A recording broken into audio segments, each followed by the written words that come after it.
الحمد لله نحمده ونستعينه ونستغفره ونؤمن به ونتوكل عليه ونعوذ بالله من شرور أنفسنا ومن سيئات أعمالنا من يهدي الله فلا مضل له ومن يضلله فلا هادي له সকলে জবান খুলে বলেন আশহাদু আল্লা ইলাহা ইল্লাল্লাহু ওয়াহদাহু লা শারীকা লাহু ওয়া আশহাদু আন্না মুহাম্মাদান আবদুহু ওয়া রাসূলুহু আল্লাযী أرسل رسوله بالحق بشيرا ونذيرا وداعيا إلى الله بإذنه وسراجا منيرا فقد قال الله تعالى في كلامه المجيد والفرقان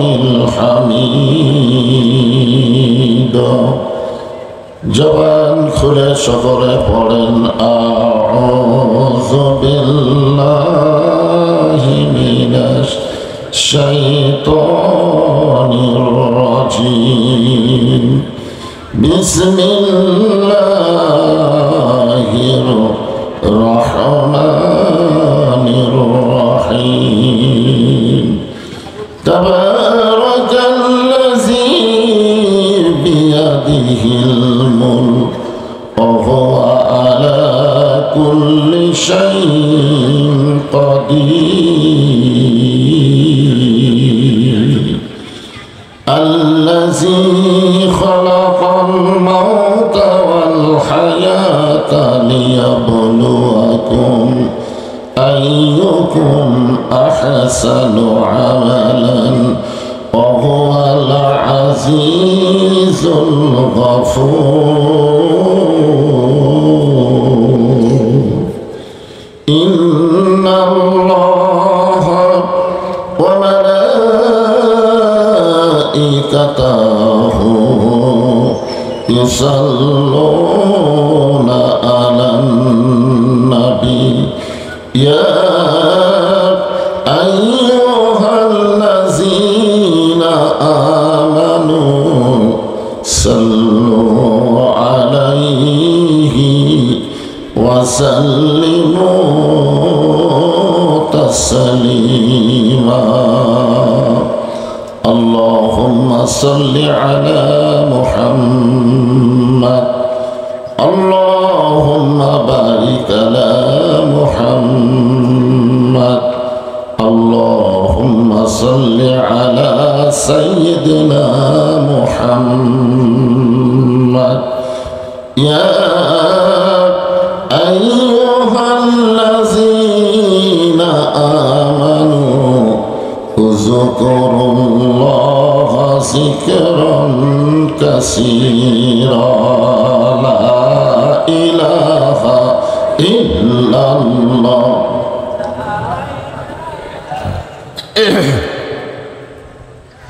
একসঙ্গে সকলে জিকির করেন একসঙ্গে মহব্বতে লা ইলাহা ইল্লাল্লাহ লা ইলাহা ইল্লাল্লাহ লা ইলাহা ইল্লাল্লাহ লা ইলাহা ইল্লাল্লাহ লা ইলাহা আফজালুজ জিকির লা ইলাহা ইল্লাল্লাহ আল্লাহ রাসূল বলেছেন, কোনো ব্যক্তি যদি সারা জীবন পাপ করে আর মৃত্যুর সময় এই কলেমা যদি তার জবানে জারি থাকে, শুধুমাত্র জবানে কলেমা জারি থাকার কারণে আল্লাহ তাকে মাফ করে দেয়। এজন্যে কোনো অলসতা না করে জবান খুলে মহব্বতে লা ইলাহা ইল্লাল্লাহ, লা ইলাহা। চাঁদ সূরজ আর গ্রহ তারা আল্লাহ নামের পাগল পারা। চাঁদ সূরজ আর গ্রহ তারা আল্লাহ নামের পাগল পারা। আমার আল্লাহ নামের এতই দয়া, আল্লাহ নামের এতই মায়া, লুকিয়ে রাখছেন হে আল্লাহ জোরে লা ইলাহা, লা ইলাহা ইল্লাল্লাহ, লা ইলাহা ইল্লাল্লাহ, লা ইলাহা ইল্লাল্লাহ, লা ইলাহা ইল্লাল্লাহ।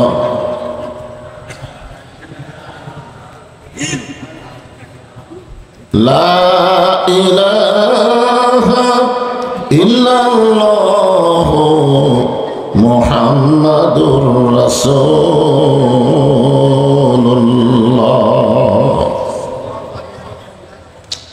মুহাম্মদ রাসূলুল্লাহ বলার পরে কি বলতে হয়?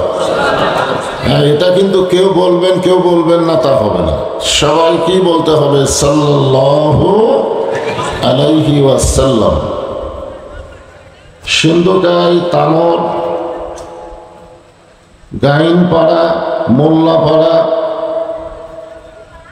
গভীরপাড়া ও কুঠিপাড়া গ্রামবাসীদের উদ্যোগে আজকের এই 2 দিন ব্যাপী তাফসীরুল কোরআন মাহফিলের প্রথম রজনীতে আল্লাহ তাআলা যেনাকে সম্মানিত সভাপতির আসনে কবুল করেছেন, মাওলানা মোহাম্মদ মকসেদ আলী, আজকের এই মাহফিলের সম্মানিত সভাপতিকে অন্তরের অন্তঃস্থল থেকে আমি শুভেচ্ছা জ্ঞাপন করছি।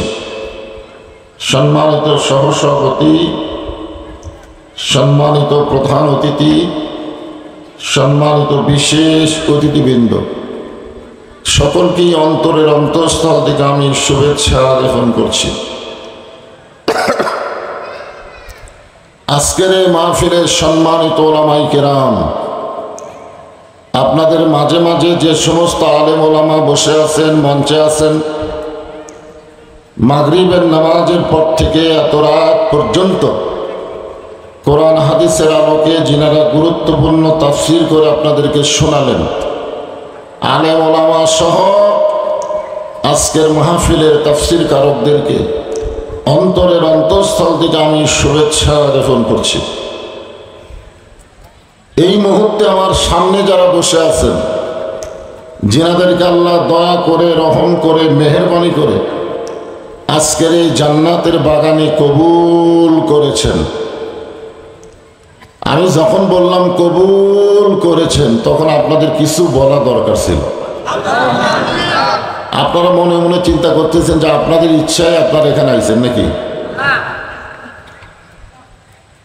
আল্লাহ কোরআনে বলেছেন, মা সাবাকা মিন হাসানাতিন ফামিনাল্লাহ। বান্দা বান্দির দ্বারা যখন কোনো ভালো কাজ হয়, এই কাজ বান্দা বান্দি করে না, বরং আল্লাহ করায়। আপনারা বলেন তো, এই মাহফিলে বসা ভালো কাজ না খারাপ কাজ? তাহলে এই ভালো কাজ কোরআনের আয়াত অনুযায়ী কে করালেন? এই মুহূর্তে কি আপনারা বিশ্বাস করতে পারেন আমরা যত বড়ই পাপী হই, আল্লাহ আমাদের উপরে রাজি আছে? এই মুহূর্তে যদি আল্লাহ আমাদের উপরে খুশি না থাকতেন, তাহলে এই জান্নাতের টুকরার মধ্যে আমাদেরকে বসার তৌফিক দিতেন না। যে আল্লাহ দয়া করে, রহম করে আজকের জান্নাতের বাগানে কবুল করেছেন, আমি আমার অন্তরের অন্তঃস্থল থেকে আপনাদের সবাইকে শুভেচ্ছা জ্ঞাপন করছি।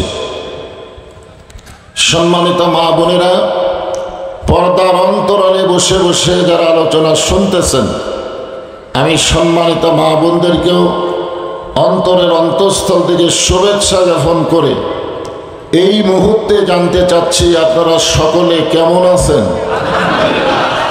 আলহামদুলিল্লাহ রাব্বিল আলামিন। যে আল্লাহ শারীরিক সুস্থতা, মানসিক প্রশান্তি সহকারে আজকের এই জান্নাতের বাগানে কবুল করলেন, আমরা সে আল্লাহর উপরে খুশি না বেজার? তাহলে জবান করে সমস্বরে সকলে বলবো, রব্বানা লাকাল হামদ হামদান কাসীরান তাইয়িবান মুবারাকান ফীহি। আমরা প্রশংসা করলাম কার? কেন করলাম? এমনি এমনি। আপনারা যদি বক্তার প্রশংসা করেন, আপনাদের কোনোই লাভ হবে না, বক্তার দাওয়াত বেশি হবে। আচ্ছা, আপনাদের কোনো লাভ হবে? আপনারা যদি ডাক্তারের প্রশংসা করেন, ডাক্তারের রুগী বেড়ে যাবে, যারা প্রশংসা করবে তাদের কোনো লাভ নেই। নেতার প্রশংসা করেন, নেতা ইলেকশনে ভোট বেশি পাবে, তাহলে আপনাদের কি লাভ হলো? শুধুমাত্র একজনেরই প্রশংসা করলে আপনাদেরই লাভ, তার কোনো লাভ নেই। তিনি হলেন আমাদের আল্লাহ। আমরা যদি আল্লাহর প্রশংসা না করি, আল্লাহর কোনো ক্ষতি আছে? আমরা যদি সবসময় আল্লাহর প্রশংসা করি, আল্লাহর কোনো লাভ আছে? কারণ আল্লাহ আল্লাহ, আল্লাহ আল্লাহ। কিন্তু যারা আমরা প্রশংসা করলাম, আমাদের উপরে আল্লাহ এত খুশি হয়ে গেল, হাদিসের ভাষায় বলা হয়েছে তামলাউল মিজান। আল্লাহ মিজানকে নেকি দিয়ে পরিপূর্ণ করে দেয়। মিজান মানে কি? আরো জোরে কন, জোরসে বলুন। জোর হলো না, আরো দাড়ি পাল্লা বলতে শরম লাগে। অনেকে মনে করছে হাইকোর্ট থেকে বাতিল করে দিছে। হাইকোর্ট থেকে বাতিল করলেও আল্লাহর কোরআনে দাড়ি পাল্লা আছে না নাই? ওয়াল ওয়াজনা বিল কিসতি ওয়ালা তুখসিরুল মিজান। সাহাবারা জিজ্ঞাসা করলেন, মিজান কত বড়? আল্লাহ রাসূল বললেন, আসমান এবং জমিনের ফাঁকা জায়গার সমান। এই যে সুবহানাল্লাহ বললেন, এতে কি হলো? আপনারা বসে আছেন তানুরের মাহফিলে, আর আপনাদের নামে আল্লাহ গাছ লাগাই দিল জান্নাতের বাগানে। আপনি কবে জান্নাত পাবেন? আর এখনই গাছ লাগলো। যতবার সুবহানাল্লাহ বলবেন, ততবারই আপনাদের নামে নামে একটা করে গাছ আল্লাহ রোপণ করে দিবে। আপনারা কি মনে করতেছেন যে সুবহানাল্লাহ বলার পরে আপনাদের গাছ জান্নাতের বাগানে লাগার পরে আপনারা জাহান্নামে যাবেন? পৃথিবীর মধ্যে সবচাইতে জান্নাত পাওয়ার সন্দেহ করে মুসলমানেরা। আমি একজন হিন্দুকে বলছিলাম, মরলে কোথায় যাবে? স্বর্গে যাবো। দেখছেন, স্বর্গ মানেই তো জান্নাত। মরলে স্বর্গে যাব। একজন মুসলমানকে বললাম, ভাই মরলে কোথায় যাবেন? কবরে যাব। আমরা সাহস করে বলতেই পারি না যে ফাদখুলি ফি ইবাদি ওয়াদখুলি জান্নাতি। কেউ যখন আল্লাহর বান্দা হয়ে গেল, ও তখনই জান্নাতে প্রবেশ করলো। বলেন সুবহানাল্লাহ। জান্নাতের মালিক কি হিন্দু, বৌদ্ধ, খ্রিস্টান? জান্নাতের মালিক হচ্ছে যারা আল্লাহর বান্দা। যে আল্লাহ তাআলা আমাদেরকে জন্মগতভাবে মুসলমানের ঘরে কবুল করেছেন। আমরা একদিক দিয়ে আগে থাকলাম। আল্লাহ বলেছেন, লা তামুতুন্না ইল্লা ওয়া আনতুম মুসলিমুন। মুসলমান না হয়ে তোমরা কেউ মরো না। যারা হিন্দুর ঘরে, বৌদ্ধর ঘরে, খ্রিস্টানদের ঘরে, ইহুদির ঘরে জন্ম নিছে, তারা মুসলমান হয়ে মরতে পারবে কিনা সন্দেহ আছে। জোরে কোন কথা, ঠিক কিনা? কিন্তু যারা আমরা মুসলমানের ঘরে জন্ম নিলাম, আমাদের মুসলমান হয়ে মরার ব্যাপারে কোনো সন্দেহ নাই। এই জন্যে আমরা প্রশংসা আল্লাহর কম করব না বেশি করব? সব সময় আল্লাহর প্রশংসা করব, আলহামদুলিল্লাহ। হয়েছে করা যাবে না তো, একেবারে চুপ চুপ থেকে বসে থাকবে। আমাদের বাংলাদেশে কিছু কিছু সায়েন্সা, কিছু কিছু নেতা আছে না নাই? মাঝে মধ্যে সামসাকে নেতা বলে, যদি কোনো জায়গা ঠেকে যাস আমাদের বগুড়ার ভাষা, তাহলে আমাকে স্মরণ করিস। ধর মোবাইল নম্বর নে, বিপদে পড়লে আমাকে স্মরণ করবি, ঠেকা গেলে আমি তোরে টাইনা দিয়ে চলে আসবো, ঠেকা গেলে টাইনা দিয়ে আসবে। বর্তমানে নেতা আর সামসা এরকম একটা সম্পর্ক আছে না নাই? কিন্তু আমাদের যিনি নেতা, তিনি শুধু দুনিয়াতে না, আখিরাতের আদালতে আল্লাহ যখন হাকিম হয়ে আমাদেরকে আসামি বানায় বিচার শুরু করবেন, ওই সময় আমাদের নবী, আমাদের নেতা আল্লাহর কাছে ওকালতি করে সুপারিশ করে জান্নাতে পৌঁছায় দিবে। তাহলে কোন নেতা ধরবেন? কবরের মধ্যে গেলে প্রশ্ন করবে, আমার নাবিউকা, তোমার নবীকে। যখন বলবেন মোহাম্মদ রাসূলুল্লাহ, তখন বলবে তোমাকে নেতাকে। এই যে আল্লাহুম্মা সাল্লি আলা সাইয়্যিদিনা বললাম না, তখন পাল্টা প্রশ্ন হবে, নবী তো মোহাম্মদ রাসূল, নেতাকে? তখন বলবেন শহীদ জিয়া নাকি শেখ মুজিবুর। 5-7 যা বাড়ি মারবি বুঝলেন। নবী যিনি, নেতাও তিনি। জোরে কোন ঠিক কিনা? এই জন্য আমরা বললাম সাল্লি আলা সাইয়্যিদিনা। আসেন আমার মুক্তার, আসেন আমার বারিস্টার, শেষ বিচারের হাইকোর্টেতে তিনি আমায় করবেন পার। আমরা পাপী রাসূল জাবিন্দার। সকলে বলি আলহামদুলিল্লাহ। আমাদের কোরআন থেকে তাফসীর শুনবো, এ কোরআনে কোনো সন্দেহ নেই, আছে নাকি? জালিকাল কিতাব লা রাইবা ফিহ। খুব সুন্দর কথা। এ কোরআনের মধ্যে কোনো সন্দেহ নাই, এই কিতাবের মধ্যে কোনো সন্দেহ নেই।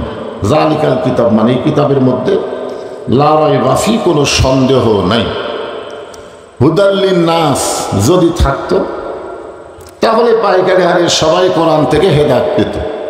কিন্তু আল্লাহ এখানে বলেছেন হুদাল লিল মুত্তাকিন, কেবলমাত্র মুত্তাকি বান্দা বান্দি যারা কোরআন থেকে হেদায়েত পাবে তারা।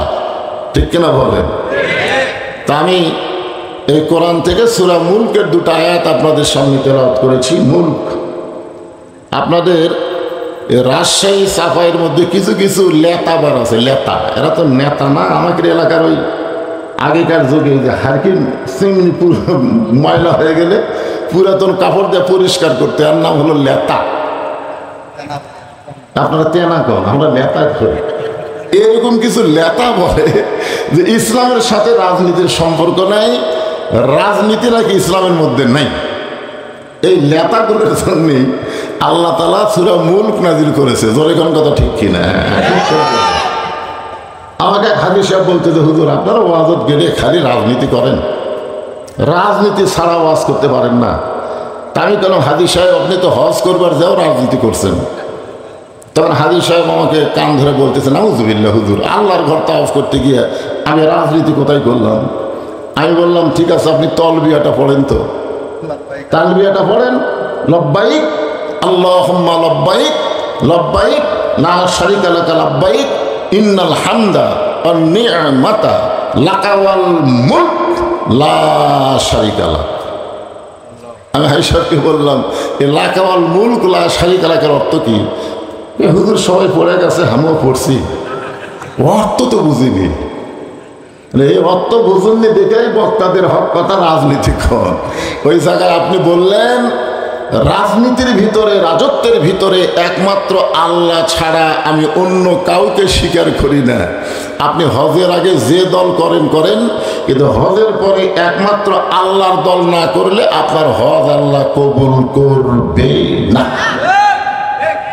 কারণ যে কাবা ঘরের সামনে আপনি স্বীকার করলেন লাকাওয়াল মুলক লা শারীকা লাক, আর কাবা ছাড়া বাংলাদেশে আইসা আপনি মানুষের দল করবেন, আল্লাহ ঠেকাও পড়েনি আপনার হজ কবুল করা। জরিকার কথা ঠিক কি? এখন এই পবিত্র কোরআনে একটা সূরা দিলেন আল্লাহ, মুলক। মুলক মানে রাজ্য, রাজত্ব। আল্লাহ তাআলা বলতেছেন তাবারাকাল্লাযী বিয়াদিহিল মুলক। গোটা পৃথিবীর রাজত্ব, কর্তৃত্ব, মালিকানা একমাত্র কার হাতে? আমেরিকার হাতে, ভারতের হাতে, ইসরায়েলের হাতে? ইসরায়েলে যে আগুন জ্বলতিছে, এখন ইসরায়েল খালি আফসোস করে মুসলমানকে খুঁজতেছে। ভগবান দিয়ে কাম হচ্ছে না, ঈশ্বর দিয়ে আগুন বাড়ে যাচ্ছে, গড় দিয়ে আগুন খালি দৌড়ে দৌড়ে আসতেছে। এখন আল্লাহ ছাড়া গতি নাই। জোরে কোন কথা ঠিক কিনা ভাই? গোটা পৃথিবীর রাজত্ব, কর্তৃত্ব, মালিকানা একমাত্র আল্লাহর হাতে।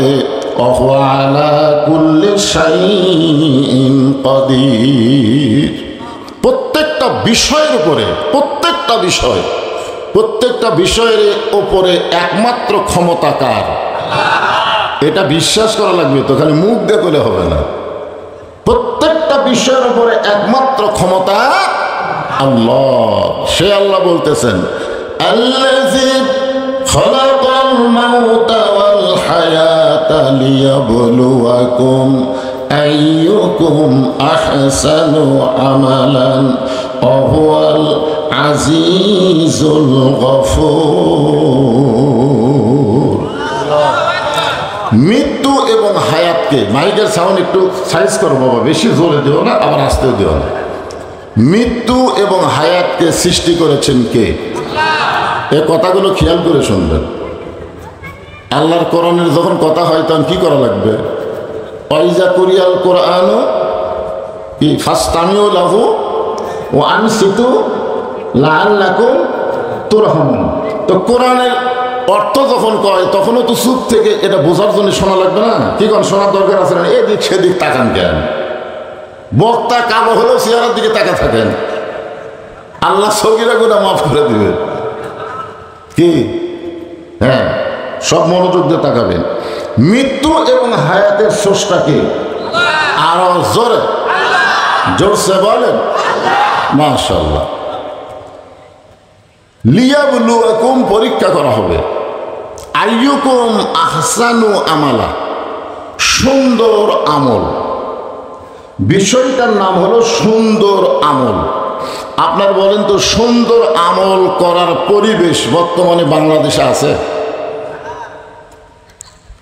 মাথা ঝোঁকালে হবে না, হিসাব করে বলেন তো, সুন্দর আমল করার পরিবেশ আছে? মনে করেন একটা হিন্দু সন্তান জন্ম দিয়ে মুসলমানের বাড়িতে লালন পালন করতে দিছে, জন্ম দিছে হিন্দু, মুসলমানের বাড়িতে লালন পালন করতে দিয়েছে। 10 বছর পরে হিন্দু তার সন্তানকে ফেরত নিছে। আপনারা বলেন তো, এই সন্তান আল্লাহ কবে না ভগবান কবে? কেন? তো মুসলমানের পরিবেশে বড় হচ্ছে। আচ্ছা, একটা মুসলমান তার সন্তানকে জন্ম দিছে, দিয়ে হিন্দুর বাড়িতে লালন পালন করতে দিছে।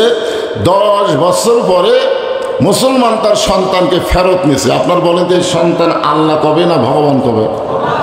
তার মানে বোঝা গেল, জন্ম দিলেই হিন্দু মুসলমান হয় না, হিন্দু মুসলমান হয় পরিবেশের কারণে।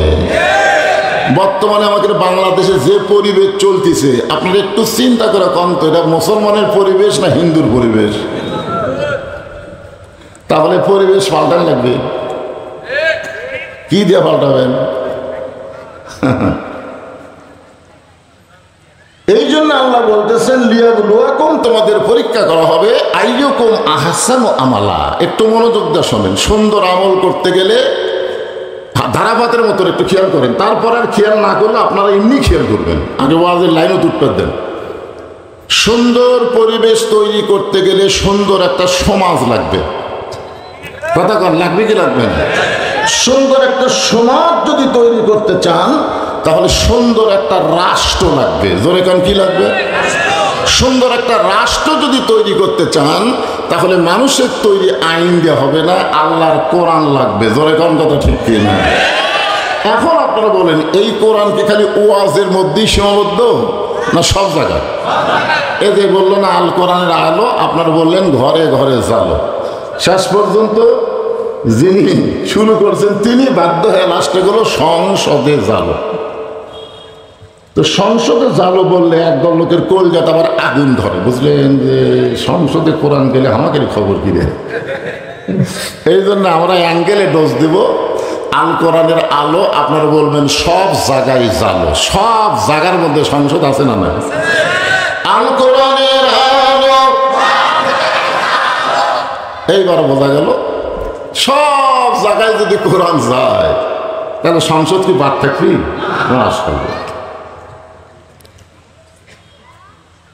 এখন এই কোরআনটা কি, এই কোরআনটা আসলে কি, এইটা বোঝানোর জন্য আমি আপনাদেরকে সূরা মুলকের দুটো আয়াতে ব্যাখ্যা করতেছি। আপনারা বলেন তো কোরআনটা কি? যে আমার হাতের দিকে তাকেন, এরা ধরবার গেলেও ঠেলা আছে। কেউ যদি দৌড়ে আসে ধরবার চায়, ধরবার পারবে না, কারণ এটা ধরবার গেলে লা ইয়ামাসসুহু ইল্লাল মুতাহহারুন। ততক্ষণ পর্যন্ত তুমি কোরআন শরীফ স্পর্শই করতে পারবা না যতক্ষণ পর্যন্ত তুমি পবিত্র না হবা। তাহলে যেই কোরআন ধরবার গেলে পবিত্র হওয়া লাগে, সেই কোরআন তুইয়া মুয়া কোনো কিতাব না। এই কোরআন সম্পর্কে আল্লাহ বলেছেন, অনুনাজ্জিলু মিনাল কোরআনি মা হুয়া শিফাউ ওয়া রাহমাতুল লিল মুমিনিন। আমার সঙ্গে স্লোগানে বলবেন, আমি যে বলো সব সমস্যার সমাধান, আপনারা বলবেন দিতে পারে আল কোরআন সব সমস্যার সমাধান। মা হুয়া শিফাউ ওয়া রাহমাতুল লিল মুমিনিন। শিফা মানে সব সমস্যা। এখন আসেন, এই কোরআনকে সর্বপ্রথম যিনি হেদায়েত স্বরূপ মনে প্রাণে গ্রহণ করেছেন সেই মহামানবের নাম হলো হযরত ওমর। নামটা খেয়াল তো, নাম কি? ওমর। তিনি কিন্তু আল্লাহ রাসূলকে হত্যা করার জন্য রওনা দিয়েছিলেন, জানা ঘটনা, ঠিক কিনা ভাবে? আচ্ছা, হত্যা করবার সরাসরি কি রাসূলের কাছে যাওয়ার পারছিলেন? রাস্তার মধ্যে খবর পেলেন যে তার বোন ভগ্নিপতি কোরআনের দলে ভর্তি হচ্ছে। কোন দলে ভর্তি হচ্ছে? কোরআনের দলে ভর্তি হচ্ছে। তখন নবীর কাছে না গিয়ে বোন ভগ্নিপতির বাড়িতে গেলেন। তাদেরকে এক সময় খুব মারধর করার পরে বললেন যে তোরা কি যেন পড়তেছিলি, আমি একটু শুনতে চাই। মানে শুনেছে, যখন দরজা দাঁড়াছে তখন পড়েছে। কি পড়েছে? ইন্নামাল মুমিনুনা আল্লাযীনা ইযা যুকিরাল্লাহু ওয়াজিলাত কুলুবুহুম ওয়া ইযা তুলিয়াত আলাইহিম আয়াতুহু জাদাতুহুম ঈমানাও ওয়া আলা রাব্বিহিম ইয়াতাওয়াক্কালুন।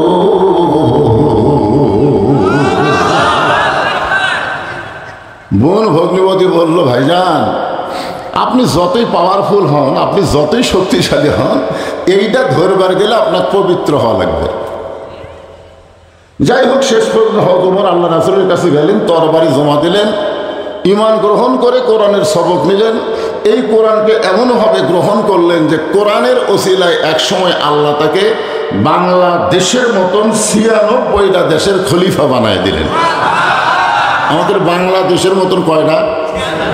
৯৬টা দেশের খলিফা হযরত ওমর একসময় হয়ে গেল। আইয়ুকুম আহসানু আমালা, এই শব্দের ব্যাখ্যা শোনার জন্য গুরুত্ব দিয়ে শুনতে হবে। এক সময় তিনি নিজের গালে নিজে চড় মারতেছেন, ডান হাতে ডান গালে, বাম হাতে বাম গালে। মসজিদের মেম্বারে বসে নিজের গালে নিজে যখন চড়ায়, এমন সময় ওসমান গনি মসজিদের মধ্যে ঢুকে বলতেছে, আমিরুল মুমিনিন আপনি কি পাগল হয়ে গেলেন? কি আছে কি তার মধ্যে? বাচ্চা আছে,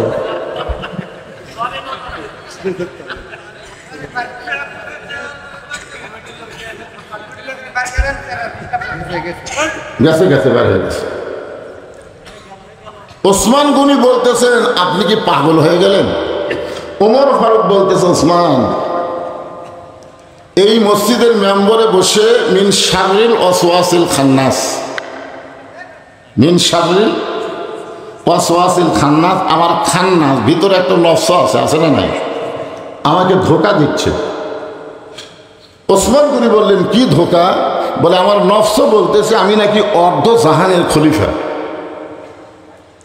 তো ওসমান গনি বলতেছে ঠিকই তো কইছে, বর্তমানে আপনি অর্ধ জাহানের খলিফা।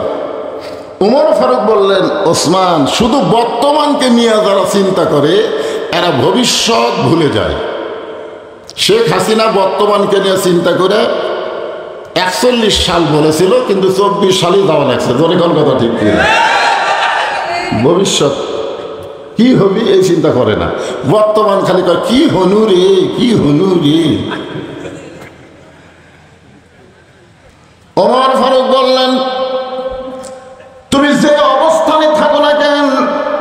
তুমি অতীতের কথা মনে করবে, ভবিষ্যতের চিন্তা করবে।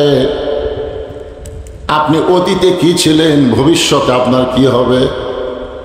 বর্তমানে আপনি তো ভালোই আছেন, বর্তমানে ডক্টর ইউনূস আসার পর থেকে মোটামুটি ভালোই আছেন নাকি কন, কিন্তু ভবিষ্যৎ চিন্তা করছেন? হ্যাঁ হ্যাঁ, এখন কিছু কিছু লোক বলতেছে নির্বাচনের দরকারই নেই, ইউনূসই থাক। কারণ ভারত যে হারে বাংলাদেশকে আক্রমণ করার হুমকি দেয়, ইউনূস ছাড়া উপায় নেই। জোরে কোন কথা ঠিক না? কারণ ভারতকে বুড়ে আঙ্গুল দেখায় ইউনূস চীনত গেছে, চীন আবার এমন মাল মশলা দিছে, ভারতের মুদি গালত হাত দিয়ে শুয়ে পড়েছে। জোরে কোন কথা ঠিক না? কিন্তু অতীতে হাসিনার মতন একটা খারাপ শাসক ছিল, ভবিষ্যতে আমাদের খবর কি একটু চিন্তা করার দরকার আছে না নাই? দরকার আছে না নাই? খালি বর্তমান নিয়ে থাকলে হবে না তো ভাই, জান। ওসমান গনি বললেন, আমির আল মুমিনিন, আপনার অতীতের খবর আমি শুনতে চাই, আপনি অতীতে কেমন ছিলেন? ওমর ফারুক বললেন, অতীতে আমি খালার বাড়িতে রাখালি করতাম, ছাগল নিয়ে মাঠে ময়দানে যাইতাম, সন্ধ্যার সময় যখন ফেরত আসতাম, খালা আমার ছাগলের পাল গুনে 2-4টা কম পড়ে গেছে, আমার কান ধরে বলতো, ওমর কয়টা নিয়ে গেছিলা, কয়টা ফেরত আনলে? আমি আবার দৌড় দিতাম, ওই পাহাড়ের এলাকায় খুঁজে খুঁজে ছাগলগুলো নিয়ে যখন খালারে জমা দিতাম, খালা মাথার চুল ধরে বলতো, ওমর যেই ভুল আজকে করেছো, এই ভুল যদি আগামীকাল করো, তোমার রাখালির চাকরি আমি ক্যান্সেল করে দিব। আমি তখন খালার পা ধরে বলতাম, খালা এ রাখালির চাকরি ক্যান্সেল করে দিলে আমি থাকবো কোথায়, খাবো কি? যে ওমর একদিন রাখালির চাকরি রক্ষা করার জন্য খালার পা ধরে কেঁদেছে, আজকে সেই ওমরকে আল্লাহ অর্ধ পৃথিবীর খলিফা বানাইছে। এটা ওমরের যোগ্যতায় নয়, এটা কেবলমাত্র আল্লাহর কোরআনের ওসিলা। এখন আপনারা বলেন, এ কোরআনের পাওয়ার আছে না নাই? কিন্তু আমাদের বাংলাদেশে আবু জেহেল মার্কা যারা দল করে, তারা মানুষের আইনের মধ্যে পাওয়ার খোঁজে। মানুষের আইনে কোনো পাওয়ার নাই, সমস্ত পাওয়ার হচ্ছে আল্লাহর আইনে। জোরে কোন কথা ঠিক কিনা? আল্লাহর আইনের কেমন পাওয়ার? এই মাইকের সাউন্ড এরকম হয় গাই বাবা, মাঝে মধ্যে জোরে হয়, ভম ভম করে, এরকম হয় কেন? আল্লাহর আইনের কেমন পাওয়ার একটু দেখবেন না? কি দেখার দরকার আছে না? আমরা তো সামনে ভবিষ্যতে হাসিনার মতন ফ্যাসিড যেন না পাই, সব দেখা হলো শেষ। আগামীতে আমরা একটু কিছু সময়ের জন্য দেখতে চাই আল্লাহর কোরআনের বাংলাদেশ। এই জন্য একটু মনোযোগ দিয়ে শোনা লাগবে যে কোরআনের পাওয়ারটা কি। এখন যদি আমরা না বুঝাই, তাহলে আপনারা চিন্তা করবেন, আমার এলাকার কিছু লোক যা বলতেছে, মেয়ে মানুষ হোক, যে কোরআনের দলকজন ভোট দিস না, তোর কিন্তু ঘর থেকে বেড়াবার দিবি না, এমন ভাবে ঘর বন্দি করবি। বেয়ান আমাদের যা বলতেছে, খবরদার কোরআনের দলকজন ভোট দিস না, এরা কিন্তু নামাজ কায়েম করবি, আর নামাজ কায়েম করলে তোর 5-7 বেড়া কিন্তু নামাজে বানাবি।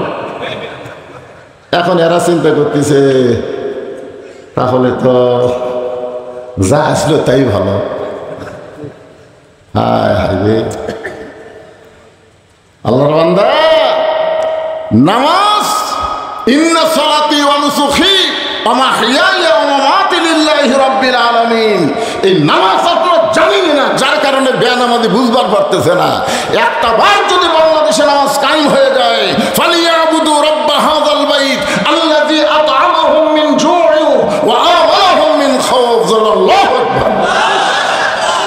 ওই ঘরের মালিকের তোমরা গোলামি করো। 2টা পুরস্কার তোমাকে সাথে সাথে দেওয়া হবে। 1 নম্বর পুরস্কার হলো তোমাদের রিজিকের কোনো পেরেশানি করা লাগবে না, আর 2 নম্বর পুরস্কার হলো ভারত, আমেরিকা, রাশিয়া, ব্রিটেন, ফ্রান্সের কোনো ভয় তোমাদের কলিজার মধ্যে থাকবে না, পুরোপুরি নিরাপত্তা আল্লাহ দিয়ে দিবে। জোরে কোন কথা ঠিক কিনা?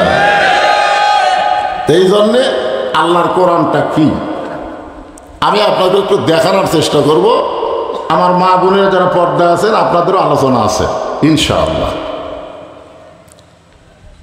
হযরত ওমর অর্ধ পৃথিবীর খলিফা হয়ে যে কোরআন তাকে আজকে অর্ধ জাহানের খলিফা বানায় দিয়েছে, তার কোনো যোগ্যতা নাই, একটা রাখালি করতে পারতেছিল না। জোরে কোনো কথা ঠিক কিনা? কয়টা ছাগল ঠিক মতো আনবার পারে না, তাই বাংলাদেশের মতন 96টা রাষ্ট্রের খলিফা হয়েছে শুধুমাত্র কিসের ওসিলায়? হ্যাঁ। এখন সেই কোরআনটা দেখতে কেমন? আপনারা তো খালি শুনে যাচ্ছেন। 50 বছর সাইদি হুজুর কোরআন শুনেছে, জোরে কোন কথা ঠিক কিনা? এখনো বাংলাদেশের সব বক্তারা কোরআন শোনাইতেছে, কিন্তু আমরা তো কেউ দেখিনি। আগামীতে আমরা দেখার চেষ্টা করতেছি, জোরে কোন ঠিক কিনা? এই জন্য আমি আজকে আপনাদেরকে একটু জানাবার চাচ্ছি কোরআনটা আসলে কি। হযরত ওমর ছদ্মবেশে মদিনার গলি গলি ঘুরতেছেন আল্লাহর কোরআন দেখার জন্য। হঠাৎ হযরত ওমর দেখতে পায় বিস্তীর্ণ মরুভূমির মধ্যে একজন রাখাল উট আর দুম্বা চড়ায়। হযরত ওমর আল্লাহর কোরআন দেখার জন্য রাখালকে সালাম দিলেন, আসসালামু আলাইকুম রাখাল ভাই, আমার পেটে ক্ষুধা লাগছে, আমি উটের এক পেয়ালা দুধ চাই। রাখাল মুচকি মুচকি হাসে। ওমর ফারুক বললেন, রাখাল আমি তোমাকে সালাম দিলাম, তোমার কাছে উটের দুধ চাইলাম, তুমি উত্তরও দিলে না সালামের, দুধ দিবা কিনা সেটাও বলো না, খালি মুচকি মুচকি হাসো, কারণ কি? রাখাল বলতে, ফতিক তুমি আমার সালাম দিলে আমি সালামের উত্তর দিব না, উটের দুধ চাইলেও তোমাকে আমি দিব না। ওমর ফারুক বললেন, আমার অপরাধ কি? রাখাল বলতেছে, তোমার অপরাধ হলো আগে তোমার পরিচয় দাও, তুমি কোন ওয়ার্ডের কর্মী? হ্যাঁ, তুমি কোন পদে আছো? তুমি কর্মী হসো না সাথী হসো না সদস্য হসো না অগ্রসর কর্মী না রকম প্রার্থী? এরকম পরিচয় দেয় কি দেয় না? যেরকম দেয় কি দেয় না? হ্যাঁ, এখন বলতেছে তোমার সালামের উত্তর দেব না, উঠে দুধও দিবার পারবো না, আগে জানতে হবে তোমার পরিচয়। ওমর ফারুক চিন্তা করে গেলেন যে আমি অর্ধ পৃথিবীর খলিফা, আল্লাহর কোরআন দেখার জন্য ছদ্মবেশ ধারণ করছি, এখন যদি আমার পরিচয় দেই তো গুমুর ফাঁস হয়ে যায়। এমন সময় আল্লাহর কোরআন বলে, ওমর রাখাল যখন তোমার পরিচয় চাইছে তুমি আসল পরিচয় দাও। তোমার আসল পরিচয় হলো মিল্লাতা আবিকুম ইব্রাহিম হুয়া সাম্মাকুমুল মুসলিমিন।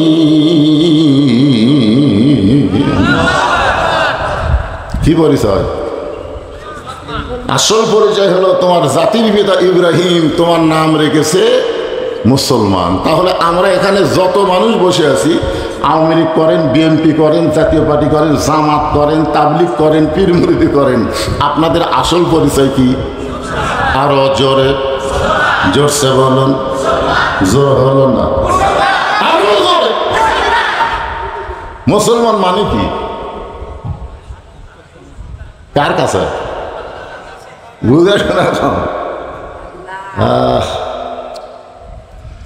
ওমর ফারুক বললেন, রাখাল আমার পরিচয় যখন শুনবার চাচ্ছ, আমার পরিচয় হলো আমি একজন মুসলমান। রাখাল মুসকে মুসকে হাসে আর বলে, আসল না নকল?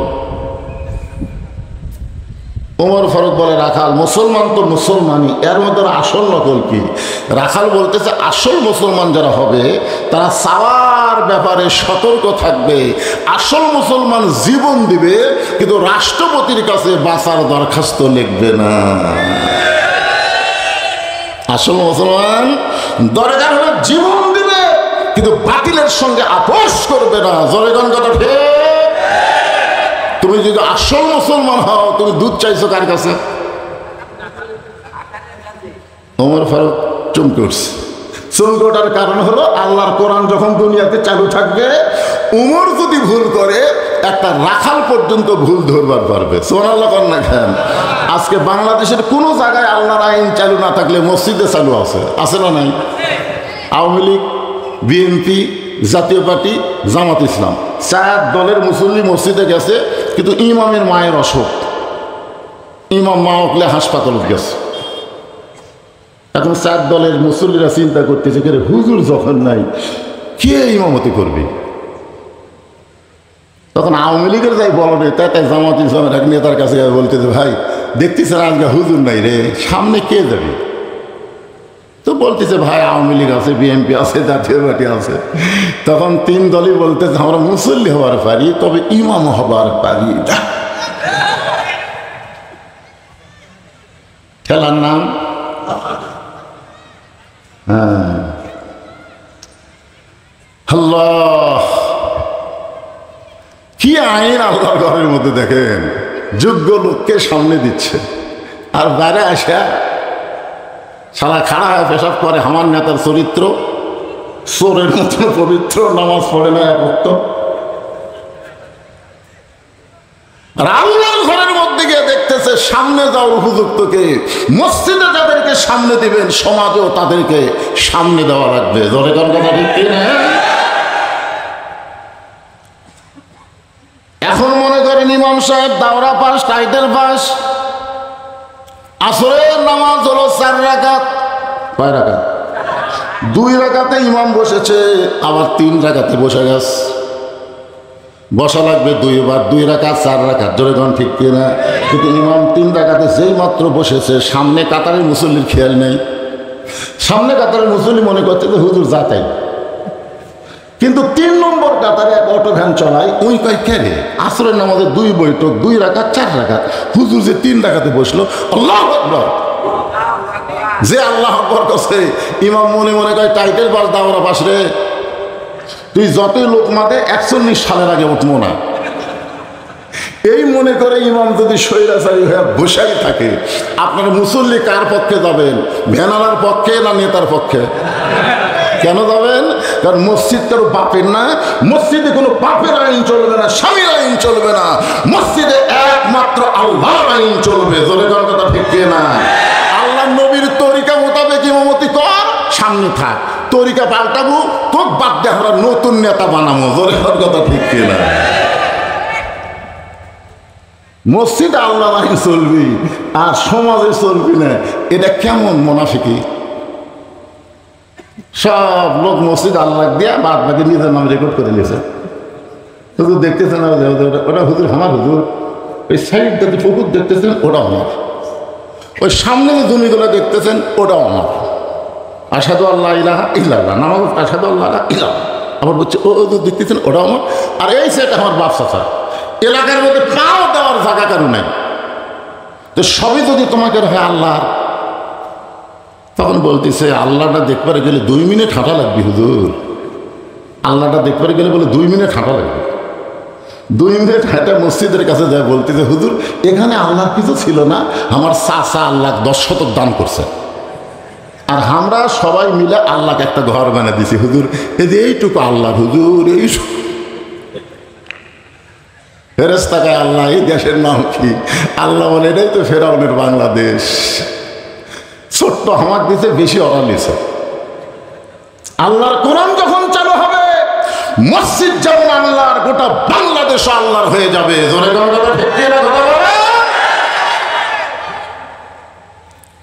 ওমর ফারুক চোখের পানি বের করে বলতেছে রাখাল ভাই, আসলে চাওয়ার ব্যাপারে আমার ভুল হয়ে গেছে। চাওয়ার ব্যাপারে আমার কি হয়ে গেছে? রাখাল বলতেছে ভুলটা যখন স্বীকার করলে, তাহলে আল্লাহ তোমাকে তওবা করার সুযোগ দিয়েছে। আদম আলাইহিস সালাম ভুল স্বীকার করেছে, আল্লাহ তওবা করার সুযোগ দিয়েছে, কিন্তু শয়তান ভুল স্বীকার করে না। 2000 ছাত্র জনতা মরে গেল, শহীদ হয়ে গেল, 30,000-এর মতন পঙ্গু হয়ে গেল। এখন পর্যন্ত অনেক শয়তান আছে, তারা ভুল স্বীকার করতেছে না। জোরে কোন কথা ঠিক কিনা? যে শয়তানের মাও ভারতত বলে গেছে, ই আরো বড় শয়তান। জোরে কোন কথা ঠিক কিনা?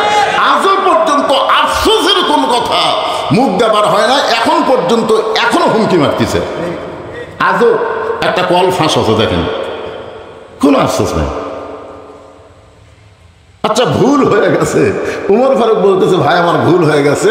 রাখাল বলে ভুলটা যখন স্বীকার করছো, আল্লাহ তোমাকে তওবা করার সুযোগ দিচ্ছে। আমরা 4 ভাই, আমার বড় ভাই প্রাইমারি হেডমাস্টার, আওয়ামী লীগ করে। আমার ছোট 2 ভাই 2 কলেজের প্রফেসর, এরা বিএনপি করে। 5ই আগস্টের পরে আমার বড় ভাই আমার মাদ্রাসা মসজিদে বিকেলবেলা ঢুকলো, আমি সিসি ক্যামেরাতে দেখলাম, উনি আসে না সহজে, কিন্তু ঢুকলো। আমি আস্তে আস্তে নামা মসজিদের দরজা গিয়ে বললাম ভাই খবর কি? বলে তওবা কর্ম ভাই, ভুল স্বীকার করে তওবা কর্ম ভাই। বলে কি ভুল স্বীকার করে? না, যেই দলের মেম্বার থেকে প্রধানমন্ত্রী বলে যায়, এই দল তার আমি নাই। বিশ্বাস করেন কোরআন আমার সামনে, আমার ভাই আল্লাহর ঘরের মধ্যে আমার কাছে তওবা পড়ে আল্লাহর দলে ভর্তি হলো। তো ভুল স্বীকার করার সুযোগ আছে তো? যারা আল্লাহর কোরআনের দলবদ্ধ অন্য দল করতেছেন, ভুল স্বীকার করে ফিরে আসতে হবে আল্লাহর দিকে। তবে কোন কথা ঠিক কিনা? মরা লাগবেই। আল্লাযী খালাকাল মাউতা ওয়াল হায়াতা, মরা লাগবেই। আল্লাহ বলেছেন লা তামুতুন্না, মৃত্যুবরণ করো না ইল্লা ওয়া আনতুম মুসলিমুন। মুসলমান হয়ে মরা মানে আল্লাহর প্রতি আত্মসমর্পণ করে মরা। ধরে কোন কথা ঠিক কিনা? ওমর ফারুক বলে রাখাল তখন আমি তওবা করতেছি। রাখাল বলে তুমি মূর্খ মানুষ, তুমি তওবা কেমনে করবা? আমি তওবা করাই, তুমি আমার সঙ্গে তওবা পড়ো। ওমর ফারুক বলে আমি মূর্খ, এ কথা তোমার কে কইছে? রাখাল বলে চাওয়ার ব্যাপারে যে সতর্ক হয় না, এই সবচাইতে বড় মূর্খ। আপনার বলেন তো, যারা দয়াল বাবা দরবারেতে কেউ ফিরে না খালি হাতে, এরা কি? জোরে করা লাগবে, এরা কি? আরো জোরে, জোরসে বলুন। আর একটা মূর্খ আছে, আল্লাহর ধন নবীরে দিয়া, আল্লাহ আছে গায়েব হইয়া, নবীর ধন খাজা নিয়া শুয়ে আছে আজমিরে, কেউ ফিরে না খালি হাতে, খাজা রে তোর দরবারেতে। আমরা সবাই বলবো কেউ ফিরে না খালি হাতে, আল্লাহ তোমার দরবারেতে। সবাই বলেন কেউ ফিরে না খালি হাতে, আল্লাহ তোমার দরবারেতে, আমার দয়ার আল্লাহর দরবারেতে কেউ ফিরে না খালি হাতে, আল্লাহ আল্লাহ। কি জিকির করা যাবে না? সাইজ মতো করা লাগবে। ওমর ফারুক বললেন রাখাল ভাই, তাহলে তুমি আমারে তওবা পড়ায় দাও। এবার রাখাল হযরত উমরকে তওবা পড়াচ্ছে। উমরের চোখ দিয়ে দর দর করে পানি পড়তেছে। পানি পড়ার কারণ হলো আল্লাহর কোরআন যখন দুনিয়াতে চালু থাকবে, উমর যদি ভুল করে একটা রাখাল পর্যন্ত তওবা পড়ানোর সুযোগ পাবে। যারা মাগরিব এশার নামাজ পড়েননি, এখানে বসে থেকে ওয়াজ শুনতেছেন, মাগরিবও পড়েননি, এশাও পড়েননি, ফজরও না পড়ার নিয়ত করে বসে আছেন। আর যারা মাগরিব এশা পড়েছেন, যেভাবে পড়া দরকার সেভাবে হয়তো পড়বার পারেনি, কারণ বাংলাদেশে এখনো নামাজ কায়েম হয়নি। আমরা চোরের মতন পড়তেছি, বাপ পড়ে, বেটা পড়ে না, দাদা পড়ে, রাতি পড়ে না। এক নামাজ হচ্ছে না। তো জাহান্নামের আগুন থেকে বাঁচতে গেলে বাবা তুমি একলা নামাজ পড়ে বাঁচবে না, তো তোমার বেটার 7 বছর থেকে তালিম দেওয়া লাগবে, 10 বছর থেকে ঘাড় ধরে নামাজ ধরার লাগবে। জোরে গান কথা ঠিক। তাহলে যারা পড়িনি তারা তো পড়িনি, আর যারা পড়ছি তারা পড়ার মতন পড়িনি, পাস করবো না ফেল করবো। এই জন্যে সকলে মিলে আমরা একসাথে তওবা করি। অসুবিধা আছে? তাহলে সবাই বলেন আস্তাগফিরুল্লাহ, আস্তাগফিরুল্লাহ আল্লাযী লা ইলাহা ইল্লা হুয়াল হাইয়ুল কাইয়্যুম ওয়া তুবু ইলাইহি, আস্তাগফিরুল্লাহ রাব্বি মিন কুল্লি যামবি ওয়া তুবু ইলাইহি। ওমর ফারুক তওবা করার পরে বলতেছে রাখাল ভাই, আল্লাহর হস্তে উটের 1 পেয়ালা দুধ দাও, যেই দুধটা পান করে ক্ষুধা তৃষ্ণা নিবারণ করতে চাই। রাখাল মুচকি মুচকি হাসে। উমর ফারুক বলে আমার হাসো কেন? বলে হাসার কারণ হলো তওবা করার পরে তুমি আবার মুনাফিকি করলে। যেই বলছে মুনাফিক, উমর ফারুকের চেহারা রক্তের মতো লাল হয়ে গেছে। আপনার বলেন তো কাফের ভালো না মুনাফিক ভালো?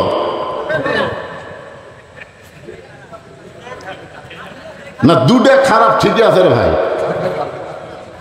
আমি একজনকে বলছিলাম আওয়ামী লীগ ভালো না বিএনপি ভালো? কি করবে? আরে পাগলা, এই দুটার মধ্যে তো একটা ভালো আছে না? নাই কথা না।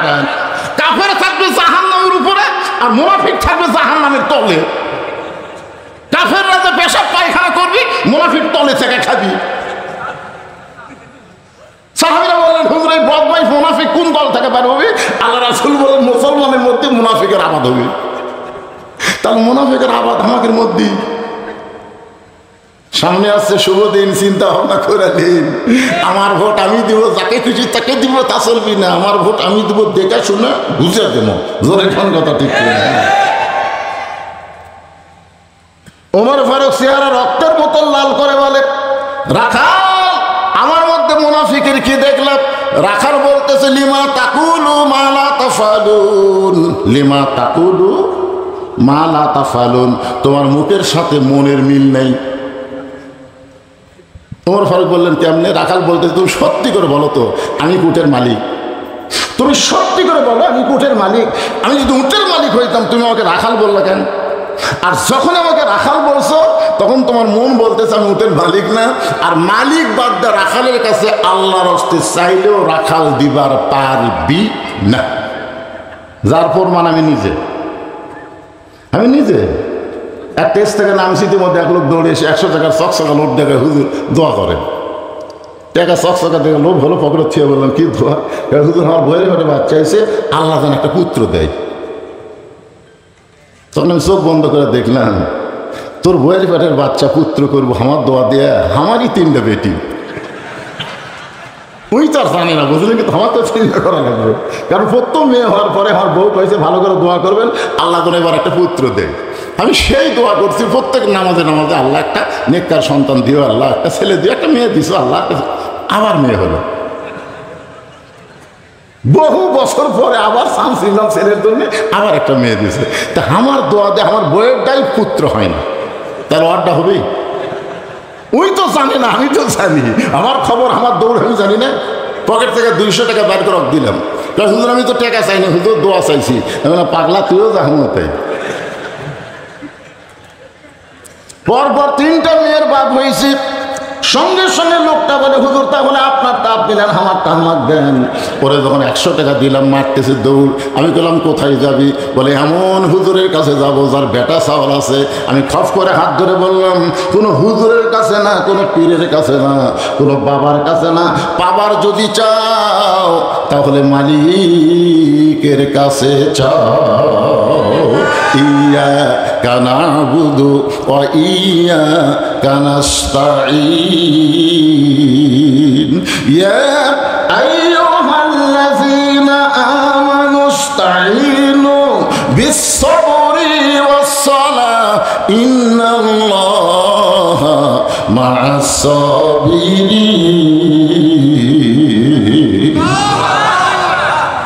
ওমর ফারুক বলতেছে রাখাল তাহলে কি খবর? রাখাল বলতেছে কোনো দুঃসম্পদ না, এখান থেকে 10 মাইল দূরে মালিকের বাড়ি। তুমি মালিকের বাড়ি যাও, যা মালিককে বলো মালিক রাখাল উট দুম্বা চড়ায়, তুমি মালিক যদি হুকুম দাও তাহলে রাখাল আল্লাহর রাস্তায় উটের 1 পেয়ালা দুধ দেবে। উমর ফারুক বলে রাখাল অত দূর কষ্ট করে মালিকের বাড়ি যাওয়ার দরকার নাই, ধরো তোমাকে আমি 2 টাকা দিচ্ছি, এই 2 টাকার বিনিময়ে তুমি উটের 1 পেয়ালা দুধ দাও। রাখাল মুসকে মুসকে হাসার বলে পথিক তুমি হযরত উমরও চিনো? তুমি হযরত উমরও চিনো? যদি উমরকে চিনতা এরকম বেসাইজা প্রস্তাব দেবার পারত না। উমর ফারুক বলে মানে? রাখাল ভাই তুমি জানো না উমরের গুপ্ত বাহিনী দুধ দিকে দূর দেখতে পায়, যে তুমি আমাকে 2 টাকা ঘুষ দিছো আর আমি মালিক বাদ তোমাকে 1 পেয়ালা উঠে দুধ দিলাম, তাহলে তোমাকেও ধরবে আমাকেও ধরবে, এই বুড়া বয়সে তুমি ধরা পড়বার চাও? উমর ফারুক বলে রাখাল ভাই তার একটা কাজ করি, চলো আমরা 2 জন গুহার মধ্যে যাই, এই গুহার মধ্যে গিয়ে তোমাকে গোপনে 2 টাকা দিব, তুমি গোপনে উঠে 1 পেয়ালা দুধ দিবে, উমরের গুপ্ত বাহিনীও দেখতে পাবে না, তোমার মালিকও জানতে পারবে না। রাখাল চিল্লায় বলে ভণ্ড ভণ্ড তুমি ভণ্ড। উমর ফারুক বলে রাখাল আমার মধ্যে ভণ্ডামির কি দেখলা? রাখাল বলে পথিক উমরের গুপ্ত বাহিনী যেখানে দেখতে পায় না, আমার মালিক যেখানে জানতে পারে না, রাখালের আল্লাহ সেখানে দেখতে পায়। সঙ্গে সঙ্গে হলো তোমার মারছে দৌড়, এক দৌড়ে পাহাড়ের পাদদেশে গিয়া 2 রাকাত নামাজ পড়ে আল্লাহর কাছে কাঁদতেছে আর বলতেছে আল্লাহ তোমার কোরআন এত সুন্দর, তোমার কোরআন এত সুন্দর, তোমার কোরআন যখন দুনিয়াতে চালু থাকে তখন কেউ না দেখলেও আল্লাহ দেখে, এ বিশ্বাস মুমিনের অন্তরে থাকে। সুবহানাল্লাহ। এই কোরআন যখন চালু থাকবে তখন কেউ না দেখলে কে দেখবে? আল্লাহ। তখন আমি রাখালকে দেখি নাই, রাখালের ভিতরে তোমার কোরআনের আমল দেখতে পাই। আল্লাহ তোমার কোরআন এত সুন্দর।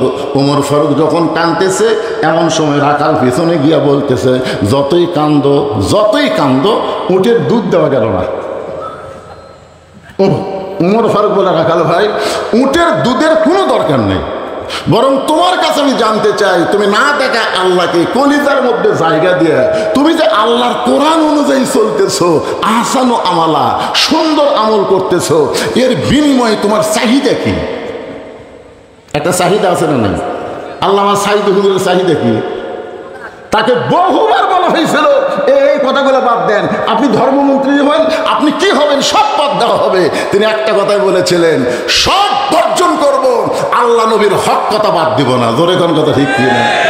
13 বছর জেলের মধ্যে থুলো, তারপরে জেল থেকে বের করে হাসপাতালে হত্যা করলো। তার চাহিদা কি? চাহিদা কত? চাহিদা নাই। ওয়াজ করে সিরাজগঞ্জ রোডে আইছিস, টাঙ্গাইলের চমচম দিয়া। আমার বউ রাত তখন 1:30 বাজে মোবাইল করে বলতেছে, হুজুর খবর কি? আমি বললাম রোডে আইলাম, আজকে 2 কেজি টাঙ্গাইলের চমচম কিনছি। বউ বলতেছে বাড়ির যান, আসেন না। আমি বললাম কেন? বলে সন্ধ্যা থেকে পুলিশ খুঁজতেছে। পুলিশ খুঁজতেছে, আপনি আজকে বাড়িতে আসেন না। চিন্তা করলাম বাচ্চা কাচ্চার জন্য মিষ্টি কিনলাম, বাড়ির যাওয়ার দেবে না, কি করি? শ্বশুরকে কল করলাম, আব্বাজান। আমার শ্বশুর বলতেছে হঠাৎ এত রাত্রে মোবাইল? আমি বললাম আজকে তো আপনার বাসার যাবার চাই। শ্বশুর বলতেছে দরকার নাই, কারণ তোমাকে পুলিশ খুঁজতেছে। বন্ধু বান্ধব খেয়েও বাড়িতে জায়গা দিল না, গাড়ি জঙ্গলের মধ্যে থুয়ে আলুর বাগুনের মধ্যে কম্বল পরে ঘুম পারলাম। চাহিদা কি?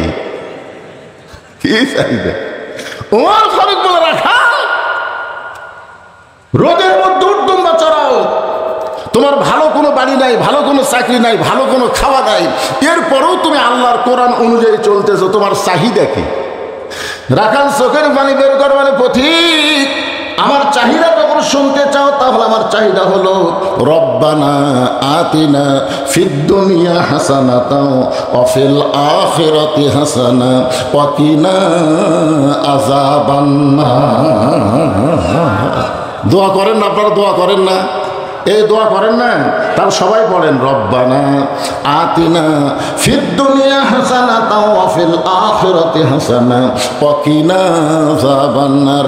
ওমর ফারুক মূর্খের অভিনয় করে বলতেছে, রাখাল ভাই তোমার চাহিদার কথা শুনতে চাইলাম, আর তুমি আমাকে কি শোনাইলা? কোরআনের আয়াত। এই কোরআনের আয়াত দিয়ে তুমি কি বুঝাবার চাও? রাখাল বলতেছে তুমি আসলে মূর্খ। আরে পাগলাই, কোরআনের আয়াতের মধ্যে 2টা চাহিদার কথা আছে, একটা হলো দুনিয়ার সৌন্দর্য, একটা হলো আখিরাতের সৌন্দর্য। দুনিয়ার সৌন্দর্য হলো মহামানব হযরত উমরকে আমি এক নজর দেখতে চাই, যে উমর আল্লাহর কোরআন দিয়ে রাষ্ট্র চালানোর কারণে আমার মতন রাখাল না দেখে আল্লাহকে কলিজার মধ্যে জায়গা দিবার পারছি। সেই উমরকে খালি একটা নজর দেখতে পারলে আমার দুনিয়ার চাহিদা আল্লাহ পুরা করবে। আমার 2 নম্বর চাহিদা হলো, আমি রাখাল যখন মরে যাব, প্রথম রাখালকে আল্লাহ যেন জান্নাত দেয়। ওমর ফারুক দৌড়ে গিয়ে রাখালের হাতটা খফ করে ধরে এভাবে 3টা সময় খেয়ে বলতেছে, রাখাল ভাই তোমার 2 নম্বর চাহিদা আল্লাহ পুরা করছে, মরার সঙ্গে সঙ্গে আল্লাহ তোমাকে জান্নাত দিবে। আপনারা সুবহানাল্লাহ কন, কিন্তু রাখাল সুবহানাল্লাহ কয় না। ওমর ফারুক বলে রাখাল সুবহানাল্লাহ বলো। রাখাল সুবহানাল্লাহ বলে না, সঙ্গে সঙ্গে ওমর ফারুক আল্লাহর কোরআন তেলাওয়াত করতেছে, ইন্নাল্লাযীনা ক্বালু রাব্বুনাল্লাহু সুম্মা ইসতাকামু তাতানাজ্জালু আলাইহিমুল মালাইকা আল্লা তাখাফু ওয়া লা তাহজানু ওয়া আবশিরু বিল জান্নাতিল্লাতী কুনতুম তুআদুন। এরপরও রাখাল মাটির দিকে তাকিয়ে থাকে, সুবহানাল্লাহ কয় না। ওমর ফারুক তো বলে, কেন রাখাল মরার সাথে সাথে আল্লাহ তোমাকে জান্নাত দিবে, সুবহানাল্লাহ কও না কেন? রাখাল বলতেছে, পথিক তুমি খুব চালাক, মরার পরে জান্নাত দিবে এই বাকি কথা সহজেই বলতেছো, কিন্তু হযরত উমরকে এক নজর দেখতে পাবো, এই লগত কথা বলতে তোমার কোন জাকাত বাঁচে? উমর ফারুক চিন্তাত পড়ে গেছে, যে রাখাল আমার তওবা পড়াছে, যে রাখাল আমাকে মুনাফিক করছে, যে রাখাল আমাকে ভঙ্গ করছে, এখন যদি বলি আমি উমর, বলাও সারা, হাত ফেল করে মরাও সারা। বুঝতে পারতেছে না? উমর রাস্তাতে গেলে শয়তান কয়দিন যায় না, আর সেই উমরে কি পড়াছে? কথা কয় না, তওবা পড়াছে। মুনাফিক কসে, ভণ্ড কসে। এখন যদি বলে ভাই রাখাল তুমি তো উমরে দেখ পারছ, আমি সে উমরে বলা শোনাও সারা মরাও সারা। ওমর ফারুক চিন্তায় পড়ে গেলেন, আমি যে ওমর, এই কথা রাখালকে কেমনে বলবো? এমন সময় আল্লাহর কোরআন বলতেছে, উদউ ইলা সাবিলি রাব্বিকা বিল হিকমাহ। ওমর ডাইরেক্ট যদি বলবার না পারো তাহলে হিকমতের সাথে বলো। ওমর ফারুক বলে, রাখাল ভাই সত্যি যদি ওমরকে তুমি দেখতে চাও তাহলে ফজরের নামাজ তোমাকে সামনে কাতারে আদায় করা লাগবে। ফজর যদি সামনে কাতারে আদায় করো, মেহরাবের দিকে লক্ষ্য করে দেখবা যেই মানুষটা ইমামতি করতেছে ওই মানুষটি হলেন হযরত ওমর। তাহলে আল্লাহর কোরআনটা যখন রাষ্ট্র চলবে তখন প্রধানমন্ত্রী কি করা লাগবে? আর কথা কয় না, আর কথা কয় না। আর আল্লাহর কোরআন ছাড়া তারা প্রধানমন্ত্রী হবে, ইমামতি। এবার খালি ডক্টর ইউনূস একটু ঈদের জামাতে সামিল হচ্ছে, তাই মানুষ কি খুশি রে। যদি ঈদের নামাজের খুতবা দিত তাহলে জনগণ কি খুশি হতো। কথা কন না কেন ভাই? আল্লাহর কোরআনটা যখন বাংলাদেশ চলবে তখন দেশের প্রধান, দেশের বড় ঈদগার খতিব হবে, বড় মসজিদের খতিব হবে। জোরে করে কথা বল না কেন? খতিব হলে কি হবে? অর্ধ পৃথিবীর খলিফা হযরত ওমর খতিব খুতবা দিচ্ছে, মাঝখান থেকে একজন দাঁড়ায় বলতেছে বন্ধ করেন, খুতবা বন্ধ করেন। ওমর ফারুক বললেন বন্ধ কেন? বলে আমাদেরকে খাটো পাঞ্জাবি দিয়ে আর আপনি লম্বা জুব্বা করে খুতবা দিচ্ছেন। যতক্ষণ পর্যন্ত জুব্বা কেমনে লম্বা হলো এটা না বলবেন ততক্ষণ খুতবা শুনবো না। বাংলাদেশের মতন ৯৬টা দেশের খলিফা, আল্লাহর কোরআন দিয়ে রাষ্ট্র চলে, একটা মুসল্লি পর্যন্ত খুতবা আটকা দিছে। এটাই হলো আল্লাহর কোরআন। জোরে কোন কথা ঠিক কি না? ওমর ফারুক বললেন, রাখাল সত্যি যদি ওমরকে দেখতে চাও তাহলে ফজরের নামাজ তোমাকে সামনে কাতারে আদায় করা লাগবে। ফজর যদি সামনে কাতারে আদায় করো, মেহরাবের দিকে লক্ষ্য করে দেখবা যেই মানুষটা ইমামতি করতেছে ওই মানুষটি হলেন হযরত ওমর। রাখাল বলতেছে, ভাইজান আমি মসজিদের বারান্দায় নামাজ পড়ি, আমি মসজিদের ভিতরে ঢোকার সাহস পাই না। মসজিদের মধ্যে দামি দামি সাহাবি, ওই দামি দামি সাহাবির মধ্যে আমি একটা রাখাল কেমনে যাই? মসজিদের মধ্যে একটু মনোযোগ দিয়ে শুনবেন, বিরক্ত হচ্ছেন? আমি হলাম একজন রাখাল, ইনাদের মধ্যে একটু কমিটির মধ্যে একটু চিন্তা হচ্ছে। সে চিন্তাটা কি বুঝতে পারছি। আমি কিন্তু কানা বক্তা নই, আমার কিন্তু চোখ আছে। আমি শ্রোতার দিকে খেয়াল করে দেখতেছি শ্রোতারা দুই একজন আসতেছে, বসতেছে, উঠতেছে না কেউ। ওই দিকে কতগুলো খালি হো হো মারতেছে। ওরা কি ব্যাগ নিয়ে আসে নাকি? আচ্ছা আপনার ব্যাগ পার্টি রেডি আছে? ব্যাগ পার্টি এই ব্যাগ আলাদা কোথায় রে? কমিটির মধ্যে একটু চিন্তা ভাবনা করতেছে, হুজুর যে ওয়াজ ধরলো এই ওয়াজ তো খুবই শেষ হবি না। আমি কিন্তু ওয়াজ শেষ পর্যন্ত করবো, তাতে যদি 10টা লোক থাকে তাহলে ওয়াজ শেষ পর্যন্ত করা লাগবে না। আগামীকাল পর্যন্ত বাঁচার গ্যারান্টি আমার নাই। জোরে কথা কর না কেন ভাই? জান আমি এই ওয়াজ থিয়া বলবো আগামী বছর আবার দাও, তো আগামী বছর বইয়ের কাছে বলে যাচ্ছি মাপ দাও, বাড়িতে আসবার নাও পারি। এতদিন পুলিশ ধরার চিন্তা করছে, এখন আজরাইল ধরার চিন্তা করো। জোরে কথা ঠিক। ব্যাগালা পার্টি কোথায়? ভিতরে নামো তো বাবা, নাম। এই ছেলেরা 2 দিন ব্যাপী তাফসীরুল কোরআন মাহফিল করতেছে শুধুমাত্র কোরআনকে ভালোবেসে। আপনাদের কাছে ব্যাগ যাবে, রুমাল যাবে, কারা কারা 1 টাকাও দিবেন না তারা হাত তোলেন তো দেখি। যারা 1 টাকাও দিবেন না তারা হাত তোলেন। আর যারা 10 টাকা, 20 টাকা, 50 টাকা, 100 টাকা দিবেন, এরকম দিবেন নিয়ত করেছেন, তারা হাত তোলেন তো দেখি ভাইজান, তারা হাত তোলেন তো। এই দেখেন তো হাত তোলা কেন বাকি আছে? তাহলে টাকার বস্তা হবে পারে কেন? আপনারা তোলেন, আপনি তোলেন। এটি আসলে আমরা দেবো না, আমরাও দেবো না। এই মাত্র 5 মিনিট টাইম দিলাম, 5 মিনিট। এর মধ্যে ব্যাগলা ঢোকো। এই ঢুকছে নাকি? ব্যাগলা ঢুকছে, একবারে 20-25টা ব্যাগলা ঢোকো। এই যে ঢুকছে, এই যে ঢুকছে, দিয়ে দাও বাবা, সবাই দিয়ে দাও, সবাই দিয়ে দেন, সবাই আল্লাহর রাস্তায় দিয়ে দেন, সবাই দিয়ে দেন। দেওয়ার পর আবার সেখান থেকে এক টানা ওয়াজ হবে, ওটা বসা নাই ইনশাআল্লাহ। কেউ যদি মনে করেন হুজুর আমরা ওই ব্যাগের মধ্যে 10 টাকা 20 টাকা দেওয়ার পার্টি না, আমরা 500-1000 টাকা দেওয়ার পার্টি, তাহলে আপনারা কোনো মতে টেজত এসে দিবার পারেন না। ব্যাগের মধ্যে তো 500-1000 টাকা কেউ দিবে না।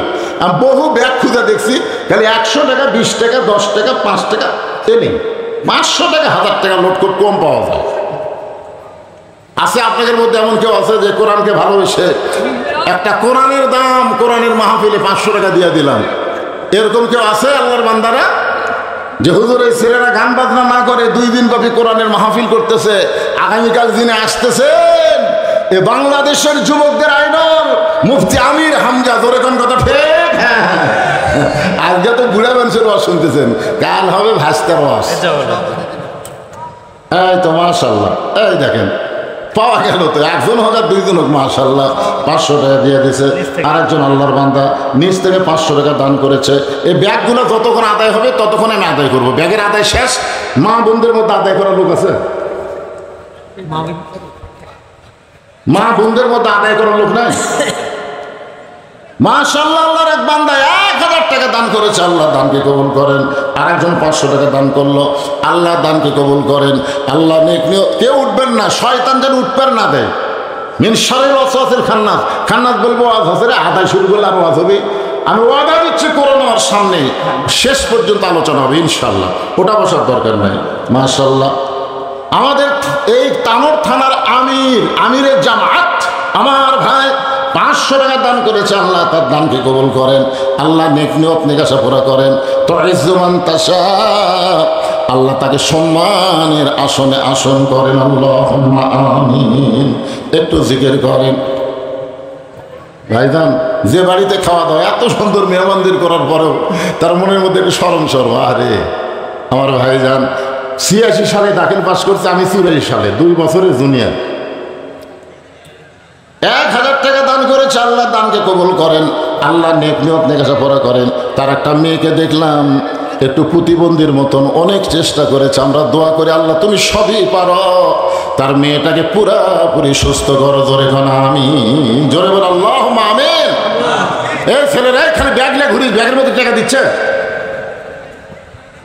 ব্যাগ নিয়ে খালি দৌড়াদৌড়ি করে, টাকা নিবা তারপরে দাদা কি বাবা দিচ্ছে। মাশাআল্লাহ, হ্যাঁ, ব্যাগগুলো নিয়ে সব টেজের উপর চলে আসে। এবার জিকির করেন লা ইলাহা ইল্লাল্লাহ, জোরে লা ইলাহা ইল্লাল্লাহ। মহব্বত আল্লাহর জিকির করতে অলসতা করতে হয় না। লা ইলাহা ইল্লাল্লাহ, লা ইলাহা, লা ইলাহা ইল্লাল্লাহ মুহাম্মাদুর রাসূলুল্লাহ সাল্লাল্লাহু আলাইহি ওয়াসাল্লাম। রাখাল চোখের পানি বের করে বলতেছে, আমি বারান্দায় নামাজ পড়ি, আমি মসজিদের ভিতরে ঢোকার সাহস পাই না, কারণ মসজিদে দামি দামি সাহাবী, ওই দামি দামি সাহাবীর মধ্যে আমি একটা সাধারণ রাখাল কেমনে যাই? ওমর ফারুক বলে, রাখাল তুমি এত কিছু জানো, তুমি কোরআনের এই আয়াত কি জানো না? ইন্না আকরামাকুম ইনদাল্লাহি আতকাকুম, ওই ব্যক্তি সবচাইতে দামি হয় যার কলিজার ভিতরে আল্লাহর বেশি ভয়। আল্লাহু আকবার বলেন। কি মনোযোগ দিয়ে শোনেন, আমি চেয়ারে বসে ওয়াজ করতেছি, আমি বেশি দামি, আর আপনারা মাটিতে বসে ওয়াজ শুনতেছেন, আপনারা কম দামি। অনেক বক্তাকে আল্লাহ ধাক্কায় ধাক্কায় জাহান্নামে দিবে, অনেক শ্রোতাকে আল্লাহ বিনা হিসাবে জান্নাত দিয়ে দেবে। কি মনে করতেছেন বক্তার ঠেলা নাই? বক্তারা যদি লিমা তাকুলু মালা তাফালুন হয়, মুখে যা বলে আমলে তা করে না, এই বক্তার বাঁচা নাই বাজান।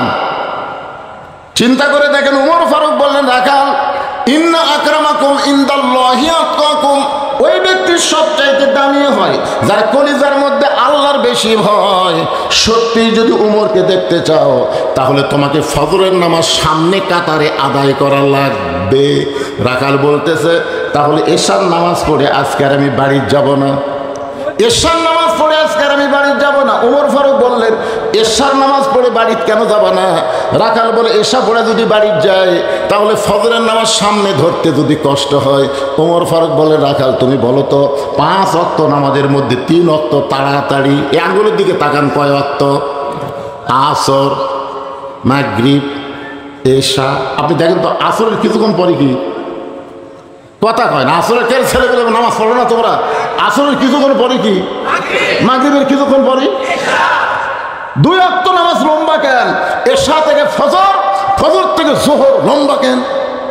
রাখাল বলতেছে আমি তো জানি না ভাই। ওমর ফারুক তো বলবার পর এই মূর্খ, এতক্ষণ আমার মূর্খ মূর্খ করলো।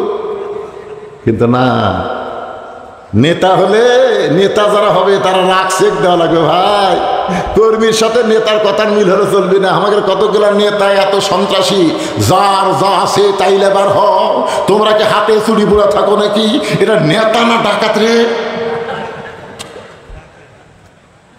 নেতা কারে কয় জানেন? ওমর ফারুক বললেন রাখাল, ফজর থেকে জোহর আর এশা থেকে ফজর এই 2 ওয়াক্ত লম্বা কেন? রাখাল বলতেছে আমি জানি না। ওমর ফারুক বললেন তাহলে শোনো, ফজর থেকে জোহর আল্লাহ লম্বা সময় দেওয়ার কারণ হলো এই সময়ের মধ্যে মানুষ চাকরি বাকরি করবে, ব্যবসা বাণিজ্য করবে, খেতে খামারে কাজ কাম করবে। এগুলো করতে গিয়ে তার দেহের যে ক্ষয় হবে, এশা থেকে ফজর আল্লাহ লম্বা সময় দিয়েছে। এই লম্বা সময়ে যদি ঘুম পাড়ে, ওই ক্ষয়গুলো আল্লাহ ঘুমের মধ্যে পুরা করে দিবে। তুমি এশা থেকে ফজর ধরবার চাচ্ছা, যদি তোমার চোখে ঘুম ধরে, রাখাল বলতে ঘুম যদি ধরে মসজিদের মধ্যেই ঘুমিয়ে যাব। যেই বলছে মসজিদের মধ্যে ঘুমাবো, উমর ফারুক চেহারা রক্তের মতো লাল করে মসজিদের মধ্যে ঘুম পাড়ার দলিল দে। মসজিদের মধ্যে ঘুম পাড়ার দলিল থাকা লাগবে না? ঘুম পাড়া তো দূরের কথা, জোহর নামাজ পড়ে সবাই চলে গেছে, ওরা 3 জন 4 ফ্যানটা গল্প করতেছে। 1-1 ঘন্টা হয় গল্প ছাড়ে না। 2 কান্দে 2 ফেরেশতা বলতেছে আল্লাহ সবাই নামাজ পড়ে চলে গেল, ফাইদা কুদিয়াতি সলা ফান্তা শুরু ফেলাত, তেহারা 3 জন 4 ফ্যানটা গল্প করতেছে। রেজাল্ট কি? আল্লাহ বলতেছে রেজাল্ট হলো ওই যে ফ্যান ঘুরতেছে, এই ফ্যান ঘোরার কারেন্টের বিল এই 3 জন যদি আলাদাভাবে পরিশোধ না করে, এরা জান্নাতে যাওয়ার পারবি না। কারণ মসজিদের বাপের ঘর না, যে ইচ্ছা মতো ফ্যান ঘুরাবি। জোরে কোন কথা ঠিক কথা বল না কেন? আগে ছোটবেলা দেখছি কাঁচা পেঁয়াজ খাইয়ে রসুন খাইতেও মসজিদ ঢুকলে মুরব্বীর তা কুনের ঘুতে পারছে, তোর মুখ পেঁয়াজ গন্ধায়।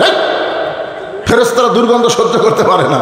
কাঁচা পেঁয়াজ রসুন খায় মসজিদে ঢোকেনি, আর এখন মসজিদের মধ্যে পেঁয়াজ কাটতেছে, কুচকুচ কাটতেছে। কে ভাই পেঁয়াজ কাটতেছে? মুড়ি মাখমো হুজুর, মুড়ি মাখমো। মসজিদ তোর বাপের রান্নাঘর বানাছো? হ্যাঁ, আল্লাহর ঘর মসজিদের গুরুত্ব আছে না নাই? আছে না নাই? ওমর ফারুক বললেন রাখাল, আজানের গুরুত্ব দিও। 5 ওয়াক্ত নামাজের মধ্যে সবচাইতে গুরুত্বপূর্ণ আজান হলো ফজরের আজান। জোরে বলেন কিসের আজান? ফজরের আজানের মধ্যে একই শব্দ 2 বার কয়।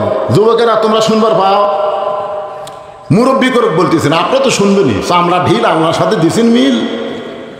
এই যুবকেরা চামড়া টাইট টাইট, 3টা পর্যন্ত ফেসবুক দেখে টাইট। যেই ফজরের আগের দিক দ্বারা ঘুমায় যায়, আসসালাতু খায়রুম মিনান নাওম, যদিও শুনবার পাই শীতের দিন, ল্যাপ তুলে দিছে মাথার উপরে। এখন পাও যদি বাইরে থাকে, পাও টানে বুকের কাছে থসে, বাইরে থেকে মনে করবেন চাউলের বস্তা ঢেঙ্গা থসে। মাথাও নেই, পাও নেই। কোন একজন চালাকি করে যদি ল্যাপ টান দেন, ল্যাপের মধ্যে তাকায় দেখবেন ল্যাপের ভিতর ওর সাইজ আর সকালবেলা সাইড থেকে কুত্তার সাইজ একই সাইজ। ফজরের নামাজ বাদ দিয়ে ঘুম পাড়ে যারা, আপনার বলবেন কুত্তার আমল করে তারা। ফজরের নামাজ বাদ দিয়ে ঘুম পাড়ে যারা, কে কে বলতেছেন? আরে জোরে জোরে বলা লাগবে। যে বলো ফজরের নামাজ বাদ দিয়ে ঘুম পাড়ে যারা, কুত্তার আমল করে তারা। ফজরের নামাজ বাদ দিয়ে ঘুম পাড়ে যারা,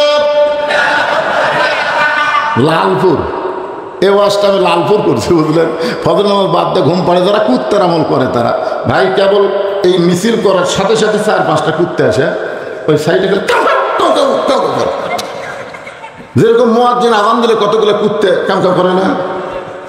আমি চিন্তা করলাম, কে রে কি ভুল করলাম, কুত্তা কাম করে। আমি তারপর চিন্তা করলাম, সুম্মা রাদাদনাহু আসফালা সাফিলিন। ওরে তাই তো রে। আমি তখন আবার স্লোগান পাল্টায় বললাম, ফজরের নামাজ বাদ দিয়ে ঘুম পাড়ে যারা, কুত্তার চাইতেও খারাপ তারা। যেই কছে কুত্তার চাইতেও খারাপ তারা, কুত্তা দৌড়। কুত্তা এইবার ঠিক ওয়াজ করছে। হে সুম্মা রাদাদনাহু আসফালা সাফিলিন, এরা জন্তু জানোয়ারের চাইতে জঘন্য। এই ফজর নামাজ কেউ যদি বাড়ি পড়ে তার মধ্যেও মুনাফিকি থাকবে। জোরে কোন কথা ঠিক কিনা? ওমর ফারুক বললেন, রাখাল আযানের গুরুত্ব দিও। এতদিন রাখাল নামাজ পড়ছে বারান্দায়, কিন্তু আজকে নামাজ পড়বে সামনে কাতারে। যেই মাত্র মুয়াজ্জিন আযান দিয়েছে, রাখাল খুব জোরে সোরে মসজিদের বারান্দায় এসে বলতেছে, ও বারান্দা, আজকের মতো আমাকে মাফ করে দে, শুধু দেখার জন্য আমি ভিতরে ঢুকতেছি, আজকের জন্য আমাকে মাফ করে দে। যারা বারান্দার নামাজ পড়ে তাকে কিন্তু আলাদা একটা বৈশিষ্ট্য আছে, এরা সবার শেষে এসে আগে যাবি। জোরে কোন কথা ঠিক কিনা? রাখাল মসজিদের মধ্যে ঢুকতেছে। ভাইজান একটু গুরুত্বপূর্ণ ওয়াজ মনোযোগ দিয়ে শোনেন, ঢোকারও নিয়ম আছে, আছে না নাই? মসজিদের মধ্যে ঢুকতে গেলে কোন পায়ে? আওয়ামী লীগ যদি করেন কোন পায়ে? দল করেন বামপন্থী, ঢুকলেন ডান পাও। তার মানে বোঝা গেল আপনি নিজেই জানেন সব জায়গায় বামপন্থী চলবে না, ডান পায়ে শুধু ঢুকলে হবে না, জবান খোলা একটা দোয়াও পড়া লাগবে। আল্লাহুম্মা আফতাহ লি আবওয়াবা রহমাতিক, এই দোয়াটা পড়ে রাখাল সামনে কাতারে যাবার চাই। প্রত্যেকটা সাহাবী নড়ে সরে রাখালকে যাওয়ার রাস্তা করে দেয়। রাখাল মনে মনে কয়, আল্লাহ, এতদিন বারান্দার থেকে মনে করলাম ভিতরে দামি দামি, কিন্তু আজকে ভিতরে ঢুকে দেখতেছি আমিও যা এরাও তাই। ভিতরে না ঢুকলে বোঝা যায় না, ইসলামের ভিতরে ঢুকলে বুঝবেন প্রত্যেকটা মুসলমান ভাই ভাই। জোরে কোন কথা ঠিক কিনা? এই জন্য আল্লাহ বলেছেন, উদখুলু ফিস-সিলমি কাফা, ভিতরে না ঢুকলে বোঝা যাবে। এসপি সাহেব সামনে কাতারে দাঁড়াইছে, একটা মুসল্লি না হলে কাতার পুরা হচ্ছে না। এসপি কয় কাতার পুরা হচ্ছে না, দেখি কোনো মুসল্লি আছে কিনা। তাকায় দেখে মসজিদ দরজা চৌকিদার খাড়া হয়ে আছে। কে খাড়া হয়ে আছে? ডাকতেছে, আয়। চৌকিদার বলে, না স্যার, আপনি এসপি, আমি চৌকিদার। এসপি কয়, পাগলা, তুই চৌকিদার আমি এসপি, ওটা বাইরের কথা, ভিতরের কথা তা লয় রে, আয়। বারবার এসপি বলার পরে চৌকিদার ভিতরে ঢুকছে, কিন্তু সামনে আসে না। এসপি কাতার ছাড়িয়ে দেয়। চৌকিদার কয়, কে তো ডাকে আহিস না রে।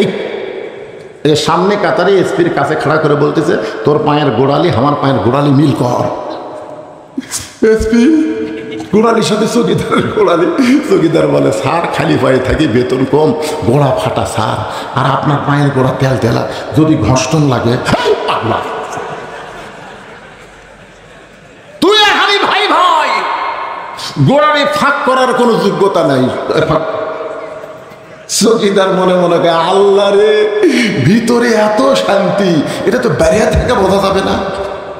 আজকে বেয়ানামাজিকে বলতেছি, বেপর্দাকে বলতেছি, বাহির থেকে কে কি বললো ওইটা শুনবেন না। ইসলামের ভিতরে, কোরআনের ভিতরে চলে আসেন, মহা শান্তি আল্লাহ দান করবে। ধরে কোন কথা ঠিক কিনা? কে কি বলে সেটা শুনবেন না, ভিতরে কি শান্তি। চৌকিদার এসের আমি দুই ভাই, সরাল্লাহ কবেন না। রাখাল যাইতে যাইতে একেবারে সামনে কাতারে মেহরাব বরাবর। উমর ফারুককে দেখতে যেন সহজ হয়, এজন্য মেহরাব বরাবর প্রথম কাতারে দাঁড়ায় রাখাল 2 রাকাত সুন্নত নামাজ পড়েছে। মসজিদের মধ্যে ঢুকে ফজরের আগে 2 রাকাত সুন্নত আছে না নাই? আপনারা পড়েন? 2 রাকাত সুন্নত নামাজ পড়ে রাখাল চুপটি করে বসে গেছে। এমন সময় এক মুসল্লি মসজিদের মধ্যে ঢুকে দেখে জায়গা নেই। এমন সময় এক মসজিদের মধ্যে ঢুকে দেখে জায়গা নেই। কিরে, আমার জায়গাতে কে বসলো রে? মানে নামাজ পড়ে কোথায়? বারান্দা। আজকে এমন জায়গায় বসেছে, ওই জায়গাতে একটা সাহাবি বসতো। সাহাবির নাম হলো ওসমান গনি। জোরেকার নাম কি? ওসমান গনি বলতেছে, আমার জায়গাত।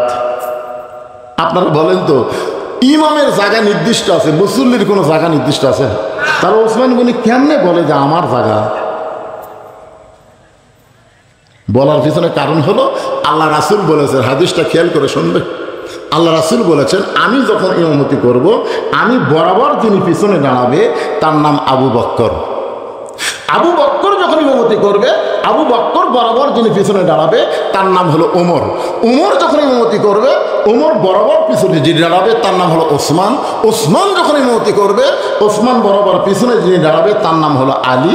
আলী যখন ইমামতি করবে, আলী বরাবর পিছনে শব্দ উল্লেখ করে রাসূল আর কারো নাম বলেন না।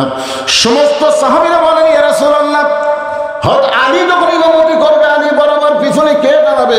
রাসূল বললেন মা ইয়ানতিকু আনিল হাওয়া ইন হুয়া ইল্লা ওয়াহয়ুহা, আমি নবী ততক্ষণ পর্যন্ত বলতে পারি না যতক্ষণ পর্যন্ত আল্লাহ বলার হুকুম না দেয়। এ আলী পর্যন্ত হলো খোলাফায়ে রাশেদিন। তাহলে ওমর ফারুক যখন ইমামতি করবে, ওমর ফারুক বরাবর কে দাঁড়াবে? ওসমান গনি। কিন্তু দেখে জায়গা দখল। আল হায়াউন ওসমান, ওসমান গনি সরম বেশি, নরমও বেশি। মনে করছে আমার জায়গায় বসিছে থাক, কাছে আসে দেখে রাখালের পাশে ফাঁকা জায়গা, ওই ফাঁকা জায়গায় 2 রাকাত সুন্নত পড়ে রাখালের দিকে 3 বার তাকাছে, 3 বার। কোনো দিনও দেখেনি, আজকে প্রথম দেখতেছে, বুঝলেন না? সরাসরি দেখবার পারতেছে না, বুঝলেন না? রাখাল কিন্তু তাকে আছে, কেন একবার দেখলো।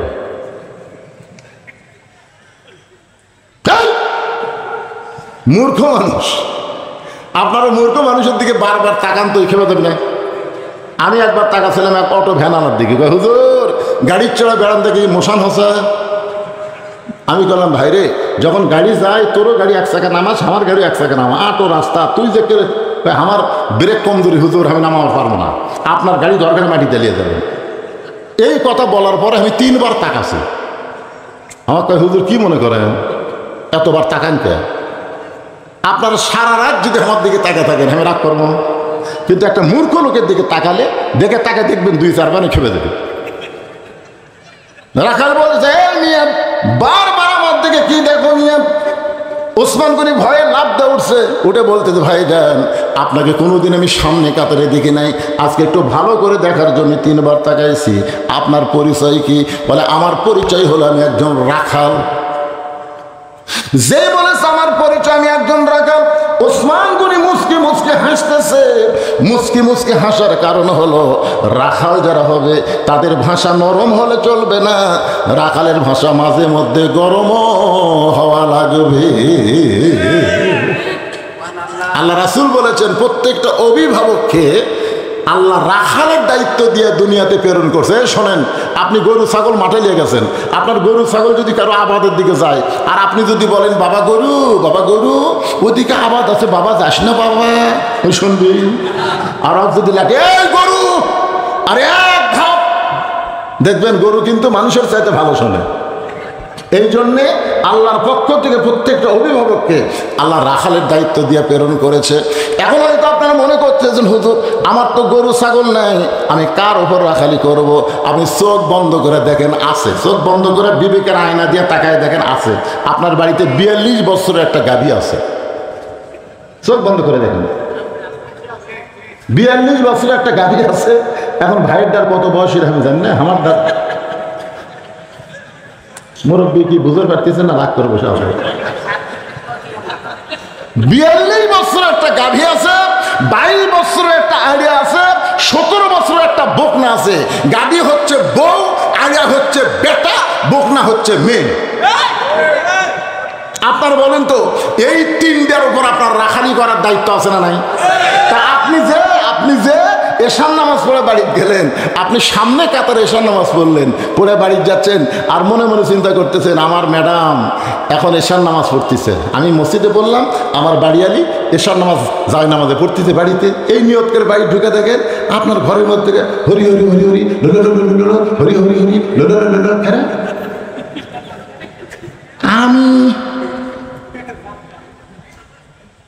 আমি নামাজ পড়লাম মসজিদে, আমার বাড়ি হরি হরি। ঢুকে দেখেন আপনার ম্যাডাম 42 বছরের গাভী স্টার জলসা দেখতেছে। তাহলে আপনি কি রাখালি করবেন? এই সময় আপনি কি রাখালি করবেন? কি কোন রাখালি করার দরকার কথা কোন আছে না? আপনি কাছে গিয়ে রিমোট কন্ট্রোল নিয়ে টিভি অফ করে বলবেন এই তুই যে স্টার জলসা দেখতেছিস, এই স্টার জলসা কোন দেশের? ভারতের তুই জানিস আমাদের 400 বছরের পুরাতন বাবরি মসজিদ ভাঙ্গা, ভারত রাম মন্দির বানাচ্ছে। যে ভারত মসজিদ ভাঙ্গা রাম মন্দির বানায়, সেই ভারতের কোনো চ্যানেল মুসলমানের ঘরে চলবে না। ভারত আবার মুসলমানদেরকে অত্যাচার করতেছে, নির্যাতন করতেছে, মসজিদ মাদ্রাসা ভাঙতেছে। এই ভারতের কোনো কিছু আমরা আর দেখবো না। আজ থেকে ভারত বয়কট করে দিলাম।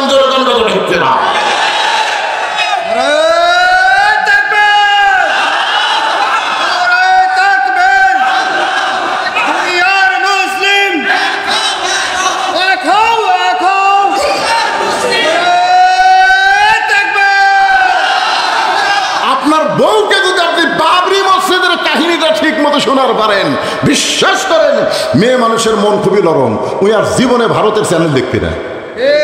রাখালি করছেন আপনার ছেলে যে 22 বছরের ছেলে স্কিন প্যান্ট পরে, এত টাইট প্যান্ট পরে করে কলেজে যায়। ছেলে আপনি 9টার সময় কলেজে গেল, সন্ধ্যার সময় বাড়িতে আসলো, এত টাইট ফুল প্যান্ট। আপনি কি কোনোদিন রাখালি করছেন? কে রে বাবা? এ বাবা শোনো, মুসলমানের বেটা কাপড় থাকবে টাকনুর উপরে আর পরবা নাভির উপরে, নাভির উপর থেকে টাকনুর উপর। জোরে কোন কথা ঠিক কিনা? আর এত টাইট ফুল প্যান্ট পরছো, এই ফুল প্যান্ট পরে তুমি কি 9টার থেকে সন্ধ্যা পর্যন্ত পেশাব করনি? এটা রাখালি করতেছে। লোকমান তার ছেলের সাথে রাখালি করছে। এই জন্য আল্লাহ কোরআন একটা সূরা দিয়েছে লোকমান।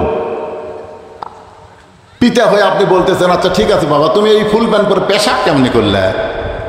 সুন্দর করে বলবেন, আব্বু আমি তো এটা পরে বসবার পারিনি। তো কেমনি করলে? খাড়া হয়ে করছে। আব্বু তো খাড়া হয়ে পেশাব করলে কয়বার করছে? তো সকাল থেকে সন্ধ্যা পর্যন্ত 3বার করছি। তা 3বার পেশাব করে পানি, তাই পানিও নিয়েছি, টয়লেট নিয়েছি। বাপ বলতেছে পাগলা, পেশাব করে দাঁড়ায় পেশাব করে পানি নিয়ে তুমি মনে করছো পেশাব শেষ, এই মনে করে সেম টানছো, তারপরে কমপক্ষে 3 ফোঁটা পেশাব তোমার কাপড় পড়ছে। কারণ দাঁড়ায় পেশাব করলে পেশাব পুরোপুরি নিংড়ে না। কথা কন ঠিক কিনা? তো তুই 3 ফোঁটা, 3বার 3 থেকে 9 ফোঁটা, তো 9 ফোঁটা পেশাব যে তোমার ফুল প্যান্টের আন্ডার প্যান্টে পড়লো, ওই পেশাব শুকে যায় কি হলো? ওই পেশাব শুকে যায়, ওটি আবার জীবাণু হলো। এই জীবাণু দিয়ে তোমার ওই পেশাবের ছিদ্রতে ভিতরে ঢুকলো, কিছুদিন পরে তোমার যৌবন শক্তি নষ্ট হবে, আগামোটা গোড়া চিকন হবে, তোমার সাথে কেউ বিয়ে দিবি? হাসতেছেন যে ইন্ডিয়ার হারমোন হবে। আপনার ছেলেকে 22 বছরের ছেলেকে আপনি এইভাবে সুন্দর করে রাখালি করে বুঝাই দিবেন। মুসলমানের সন্তানকে 7 বছর থেকে তালিম দেওয়া লাগবে, 10 বছর থেকে নামাজ ধরার লাগবে। যদি নামাজ ধরাবার পারেন, ও আর টাইট ফুল প্যান্ট কোনোদিন পরবে না। ধরে কোন কথা ঠিক কিনা? এখন 17 বছরের বকনা মানে আপনার মেয়ে। আপনার মেয়েকে আপনি মুসলমান হিসাবে কি তৈরি করবেন? ফাতেমা তৈরি করবেন না পরিমণি তৈরি করবেন? বাবা হিসাবে আপনার দায়িত্ব গ্রহণ করা দরকার। যদি আপনি ফাতেমা তৈরি করেন, আল্লাহ রাসূল বলেছেন সাইদাতুন নিসাই আহলুল জান্নাহ ফাতেমাতুজ জোহরা, আমার ফাতেমা জান্নাতি নারীদের নেত্রী হবে। একদিন নবী ফাতেমার কাছে গিয়ে বললেন, ফাতেমা তুমি কি কখনো মনে করেছ তোমার বাবা আল্লাহর নবী বলে তুমি জান্নাতে যাবা? ফাতেমা বলতেছে, বাবা আমার বাবা শুধু আল্লাহর নবী না, আমার বাবা হলো বিশ্ব নবী। আমার বাবা হলো বিশ্ব নবী, আর বিশ্ব নবীর মেয়ে হওয়ার কারণে আল্লাহ কি আমাকে জান্নাত দেবে না? রাসূল হাত ধরে বললেন, ফাতেমা নবীর মেয়ে হওয়ার কারণে তুমি জান্নাতে যাবার পারবা না। জান্নাতে যদি যাবার চাও তাহলে জান্নাতের আমল করে তোমাকে জান্নাতে যেতে হবে। ফাতেমা বললেন, বাবা মেয়েদের জন্য জান্নাতের আমল কি বাবা? রাসূল বললেন, মাত্র 4টা আমল করবা। 1 নম্বর হলো নামাজ, 2 নম্বর রমজান মাসে রোজা, 3 নম্বর সতীত্বের হেফাজত পর্দা করা, আর 4 নম্বর স্বামীর কথা মতো চলা। এই 4টে আমলের মধ্যে পর্দাটা হলো সবচাইতে গুরুত্বপূর্ণ আমল। ফাতেমা এই পর্দার মধ্যে যদি থাকতে পারো, বাকি 3টা আমল আল্লাহ তোমার জন্য সহজ করে দিবে। আমার মা বোনেরা যারা পর্দার অন্তর আছেন গো মা, কেউ যদি আপনাদের বলে কোরআনের দল ক্ষমতাত গেলে পর্দার মধ্যে রাখতে হবে, আল্লাহ কোরআনে বলেছেন ওয়াকরনা ফি বুয়ুতিকুন্না ওয়ালা তাবাররাজনা তাবাররুজাল জাহিলিয়াতিল উলা। যে মেয়েরা পর্দার মধ্যে থাকবে, ওই মেয়েদের আকাঙ্ক্ষা আল্লাহ দূর করে দেয়। ওই মনের মধ্যে পর্দায় থাকলে শান্তি হয়, যেই জিনিসটা হাতে পাবে 10কে আল্লাহ 100 বরকত বানায়া দিবে। ধরে কারণ সুবহানাল্লাহ। ওই মেয়েটা পরপুরুষের ওপর কোনোদিন লালায়িত হবে না, পরকীয়া প্রেম চলবে না। স্বামী স্ত্রীর মধ্যে আলাদা জান্নাতে একটা মহব্বত হবে। হুন্না লিবাসুল লাকুম ওয়া আনতুম লিবাসুল স্বামী হলো বিবির পোশাক, বিবি হলো স্বামীর পোশাক। পুরুষের দরকার তার বউকে পর্দায় রাখা, আর মেয়ের দরকার সবসময় পর্দার মধ্যে থাকা। এই পর্দার মধ্যে যদি মা থাকতে পারেন, ফাতেমার সঙ্গে আল্লাহ জান্নাত দিবে। গভীর রাত্রে ফাতেমাকে হযরত আলী কবর দেওয়ার পরে আল্লাহকে বলতেছে, আল্লাহ এই ফাতেমার পর্দা কবুল করে নাও। এই দোয়া করার পরে তাকায় দেখে সামনে কয়েকটা পুরাতন কবর দেখা যায়। এই মাত্র ফাতেমার নতুন কবর দেখতে পাই না। হযরত আলী জান্নাতুল বাকি দৌড়ায় বলে, ফাতেমার কবর, ফাতেমার কবর। কে যেন বলতেছে, আলী রে ফাতেমা পর্দা নিশি, আমি আল্লাহ জোহরা ডিগ্রি দিয়া ফাতেমার কবরটাকে কিয়ামত পর্যন্ত পর্দা করে দিয়েছি। ওসমান গনি বললেন, ভাইজান আপনাকে কোনোদিন দেখিনি তো, এই জন্যই 3 বার দেখছি ভাই। রাগ করছেন? রাগার বলতেছে, রাগ তো একটু হসেই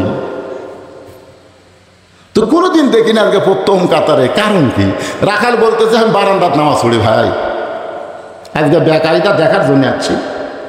আজকে দেখা হয়ে গেলে এই কষ্ট করে আমি আর এই জায়গাতে আসবো না, কারণ বারান্দাত নামাজ পড়ার মধ্যে যে মজা আছে সামনে কাতার ছেড়ে নেই। যারা বারান্দাত পড়ে তারা জানে, নামাজ পড়ে শেষে এসে আগে যায়, সামনে কাতারে পড়লি এই যেই বাড়ি হবে দেখে দেখে এই নিয়ত করে ফেরা দিয়েছে 2-4 জন, আর কে রে কোন দিক দিয়ে যাই রে। এখন সেই জন্য মসজিদ আবার তোদের লাঠি, তোদের লাঠি কি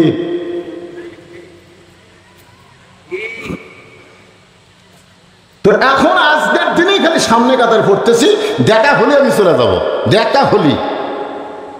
ওসমান গনি বলতেছে, আপনার দেখা হবে তার গ্যারান্টি কি?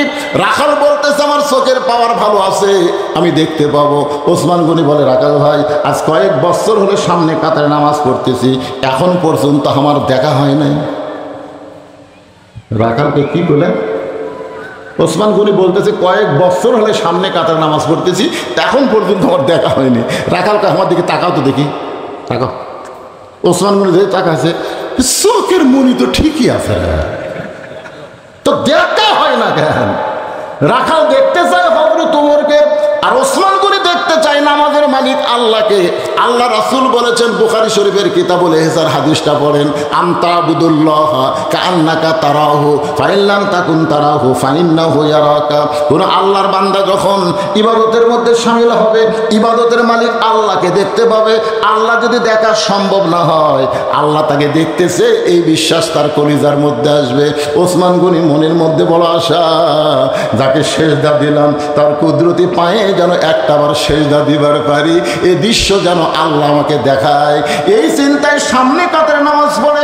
ওসমান গনি বলে, ভাই কয়েক বছর হলে সামনে কাতারে নামাজ পড়ি, এখন পর্যন্ত আমার দেখা হয় নাই। রাখাল বলতেছে, কান্দা লাগবি না। কান্দা লাগবি কারা? তুমি আমার হাত ধরো। রাখাল ওসমান গনি বলতেছে, তুমি আমার হাত ধরো, আমি নিজেও দেখবো, তোমাকেও দেখায় দেব। এবার ওসমান গনি খফ করে হাত ধরে বলতেছি, ইয়া আইয়ুহাল্লাযীনা আমানু তাকুল্লাহ ওয়া কুনু মা'আস সাদিকিন। ঈমানদারেরা, আল্লাহর ভয় যদি ভিতরে রাখতে চাও তাহলে সত্যবাদীদের তোমরা সাথী হও।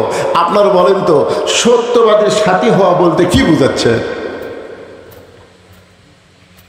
ইন্নাল্লাহা ইয়ামুরুকুম আন তুআদ্দুল আমানাতি ইলা আহলিহা ওয়া ইযা হাকামতুম বাইনান নাস আন তাহকুমু বিল আদল। আল্লাহু আকবার, জোরে বলেন আল্লাহু আকবার। সত্যবাদীর সাথী হওয়া মানে কি?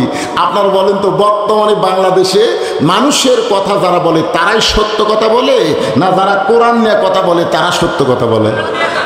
তাহলে কোরআন নিয়ে যারা কথা বলে, কোরআন নিয়ে যারা রাজনীতি করে, কোরআন নিয়ে যারা রাজত্ব চলাবার চায়, তাদের সাথী হওয়ার কথাই এই আয়াতের মধ্যে আল্লাহ পরোক্ষভাবে বলতেছে। জোরে কোন কথা ঠিক না? বুঝতে পারছেন? ওসমান গনি রাখালের হাতটা ধরে মনে মনে বলতেছে, আল্লাহ নিজের যোগ্যতায় আমি কোনোদিন দেখতে পাই নাই, আজকে এমন একজন লোক পাইছি, সে নিজেও দেখবে এবং আমাকেও দেখায় দিবে। ওসমান গনি বড় আশা নিয়ে রাখালের হাতটা ধরে বসে আছে। কিছুক্ষণ পর নামাজের সময় হয়েছে। নামাজ মানে জামাতের সময়। যে জামাতের সময় হয়েছে, মুয়াজ্জিন আকামত দেওয়া শুরু করছে। আকামত আপনারা বোঝেন না? আকামত বোঝেন আকামত? আচ্ছা, মুয়াজ্জিন যখন আকামত দেয় তখন বসে থাকার কোনো সুযোগ আছে? তো সিয়ারত যারা বসে থাকে, এরা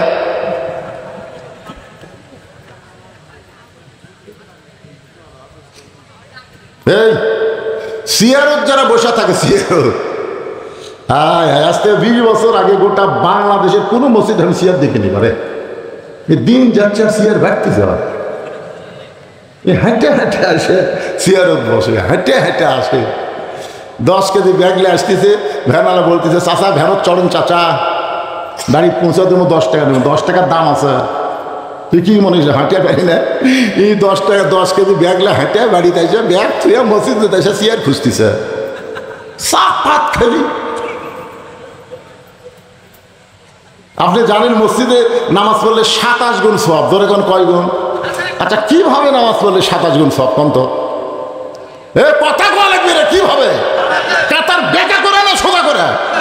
তো কাতার সোজা করা মানে পায়ের গোড়ালির সঙ্গে গোড়ালি মিল করা লাগবে, তো সিয়ার আর পাও কুটিরে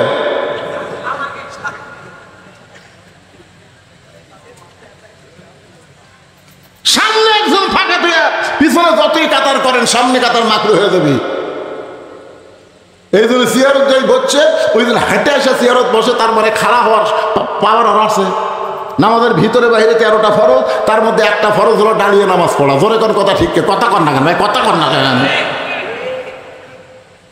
4 জন মুসল্লি ওই সিয়ারের 4 পাও কান্দুত নেবেন সহ, সিয়ারত বসে থাকবে 4 জন মুসল্লি 4 পাও কান্দুত দিয়ে আস্তে করে বারান্দার থেকে আসবেন।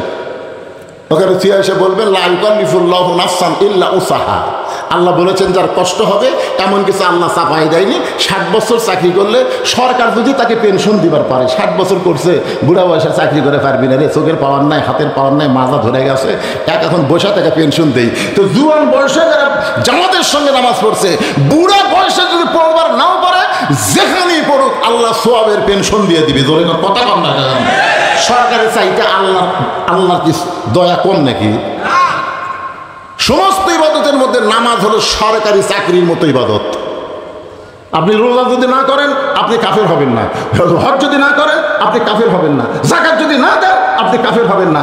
মান তারাকা সালাতা মুতাম্মিদান ফাকাত কাফারা, এক ওয়াক্ত নামাজ বাদ দিলে কাফের। লা সালাতা লা ঈমানা, যার নামাজ নাই তার ঈমান নাই। যখন আসলো ছেলে তখন টাইট, ওই একদিনও মসজিদ আসেনি, বুড়া বয়সে এখন সামলা ঢিল হচ্ছে, আল্লাহর সাথে মিলতে সিয়ারত বলছে। এলে ইয়ে আর কি আল্লাহ পছন্দ করবে না? কওমু লিল্লাহি কানিতিন, দাঁড়াও আল্লাহর আনুগত্য নিয়ে দাঁড়াও।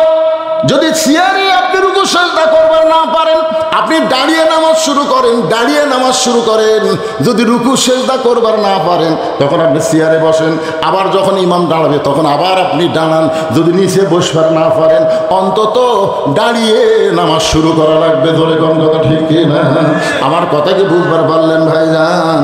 কয় দিনের নামাজ পড়তেছেন, একটু আল্লাহকে খুশি করার নামাজ পড়েন, মনোযোগ দিয়ে শোনেন।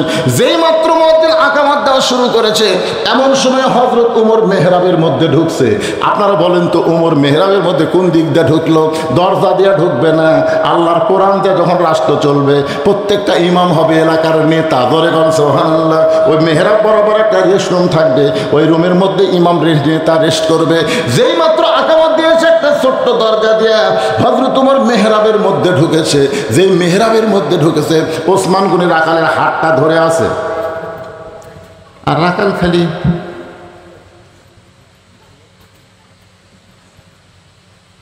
কে রে? এই তো হাত হলো।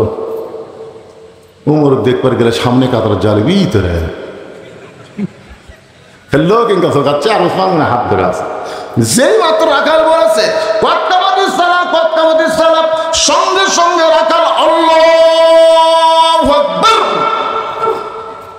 আল্লাহু আকবার যেই কথা রাখাল ওসমান করে হাত ছাড়া দিচ্ছে। হাত ছাড়াতে বলতে যে ভাইজান ইমাম সাহেব ভুল করলে মানুষ লোকমা দেয়, এখন কত্তামতি সালা আকামতি শেষ হয়নি আর তুমি আল্লাহু আকবার লোকমা দিলে। রাখালকে এই জন্যই তো তুই কানা, এই জন্যই দেখবার আসা তুই দেখবার পাস না, এই জন্যই তুমি কানা, দেখতে এসে দেখতে পাও না। এই কথা বলার সঙ্গে সঙ্গে তৃতীয় কাতারের একজন মুসল্লি দৌড়ে এসে রাখালের হাতটা ধরে হ্যাঁচকা টান দিয়ে বলতেছে তোকে সামনে দেখে আমার সন্দেহ হয়েছে, এই পাগল তুই যারে কানা কানা বলে তিরস্কার করতেছিস, এই মহামানবকে তুই চিনিস? রাখাল বলতেছে আমি বারান্দাত নামাজ পড়ি, আমি ভিতরের কাউকে চিনি না। সাহাবী বলতেছে পাগল রে, ছিল, ওই মানুষটি হলো আল্লাহ নবীর ডবল জামাই ওসমান গনি। রাখাল ছোট বাচ্চার মতন কান্দে। এই জন্যই বারান্দাত নামাজ পড়ি, এই জন্যই মসজিদের ভিতরে কোনোদিন ঢোকার সাহস পাই না। মসজিদের মধ্যে দামি দামি সাহাবি, ওই দামি দামি সাহাবির মধ্যে আমি রাখাল কেমনে যাই, কিন্তু ওই পথিক আমার সর্বনাশ করছে। ওমর ফারুকের দিকে আঙ্গুল দেখায় বলতেছে, ওই পথিক আমার সর্বনাশ করছে। ওই পথিক আমারে কইছে, ওমরকে যদি দেখতে চাও তাহলে মসজিদের সামনে কাতারে দাঁড়াও। সারা জীবনের সাধনা একটা বার শুধু হযরত ওমরকে দেখতে চাই। আর ওমরকে দেখতে এসে ওই পথিককে যদি আমি দেখতে চাই তাহলে তোমরাই বলো, লোকমা দেওয়া ছাড়া তোমার উপায় নাই। আমি আল্লাহু আকবার লোকমা দিয়া মেহরাব থেকে পথিককে সরাই দিব। ওই জায়গায় হযরত ওমরকে আমি এক নজর দেখতে চাই। মসজিদের হাজার হাজার সাহাবীরা কাঁদতেছে।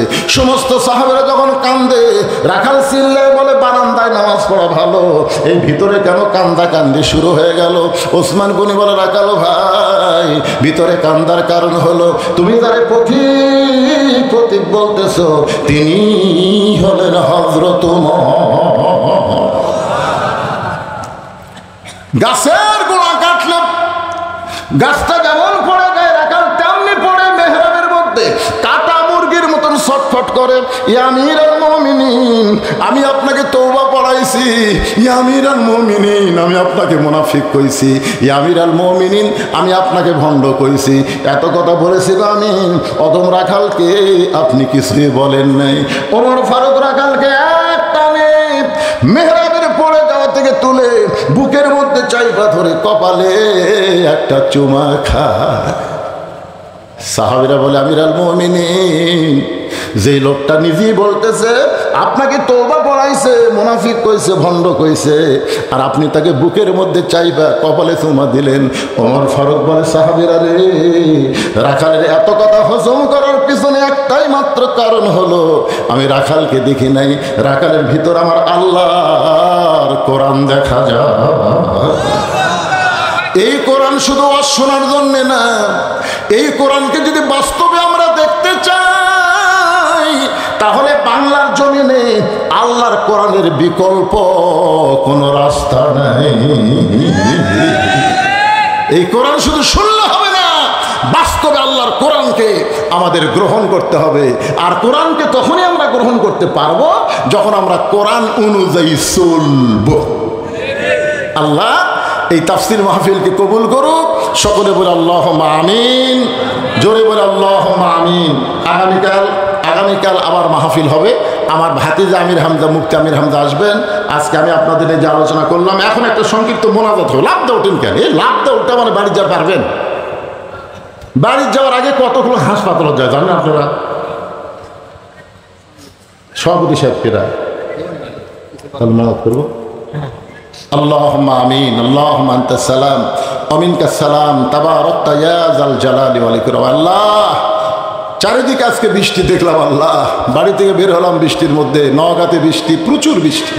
আল্লাহ, আল্লাহ আজকের মাহফিলকে তুমি কবুল করেছো। আল্লাহ, এত সুন্দর আবহাওয়া, গরমের মধ্যে বৃষ্টি হওয়ার কারণে এখানে ঠান্ডা বাতাস বইতেছে।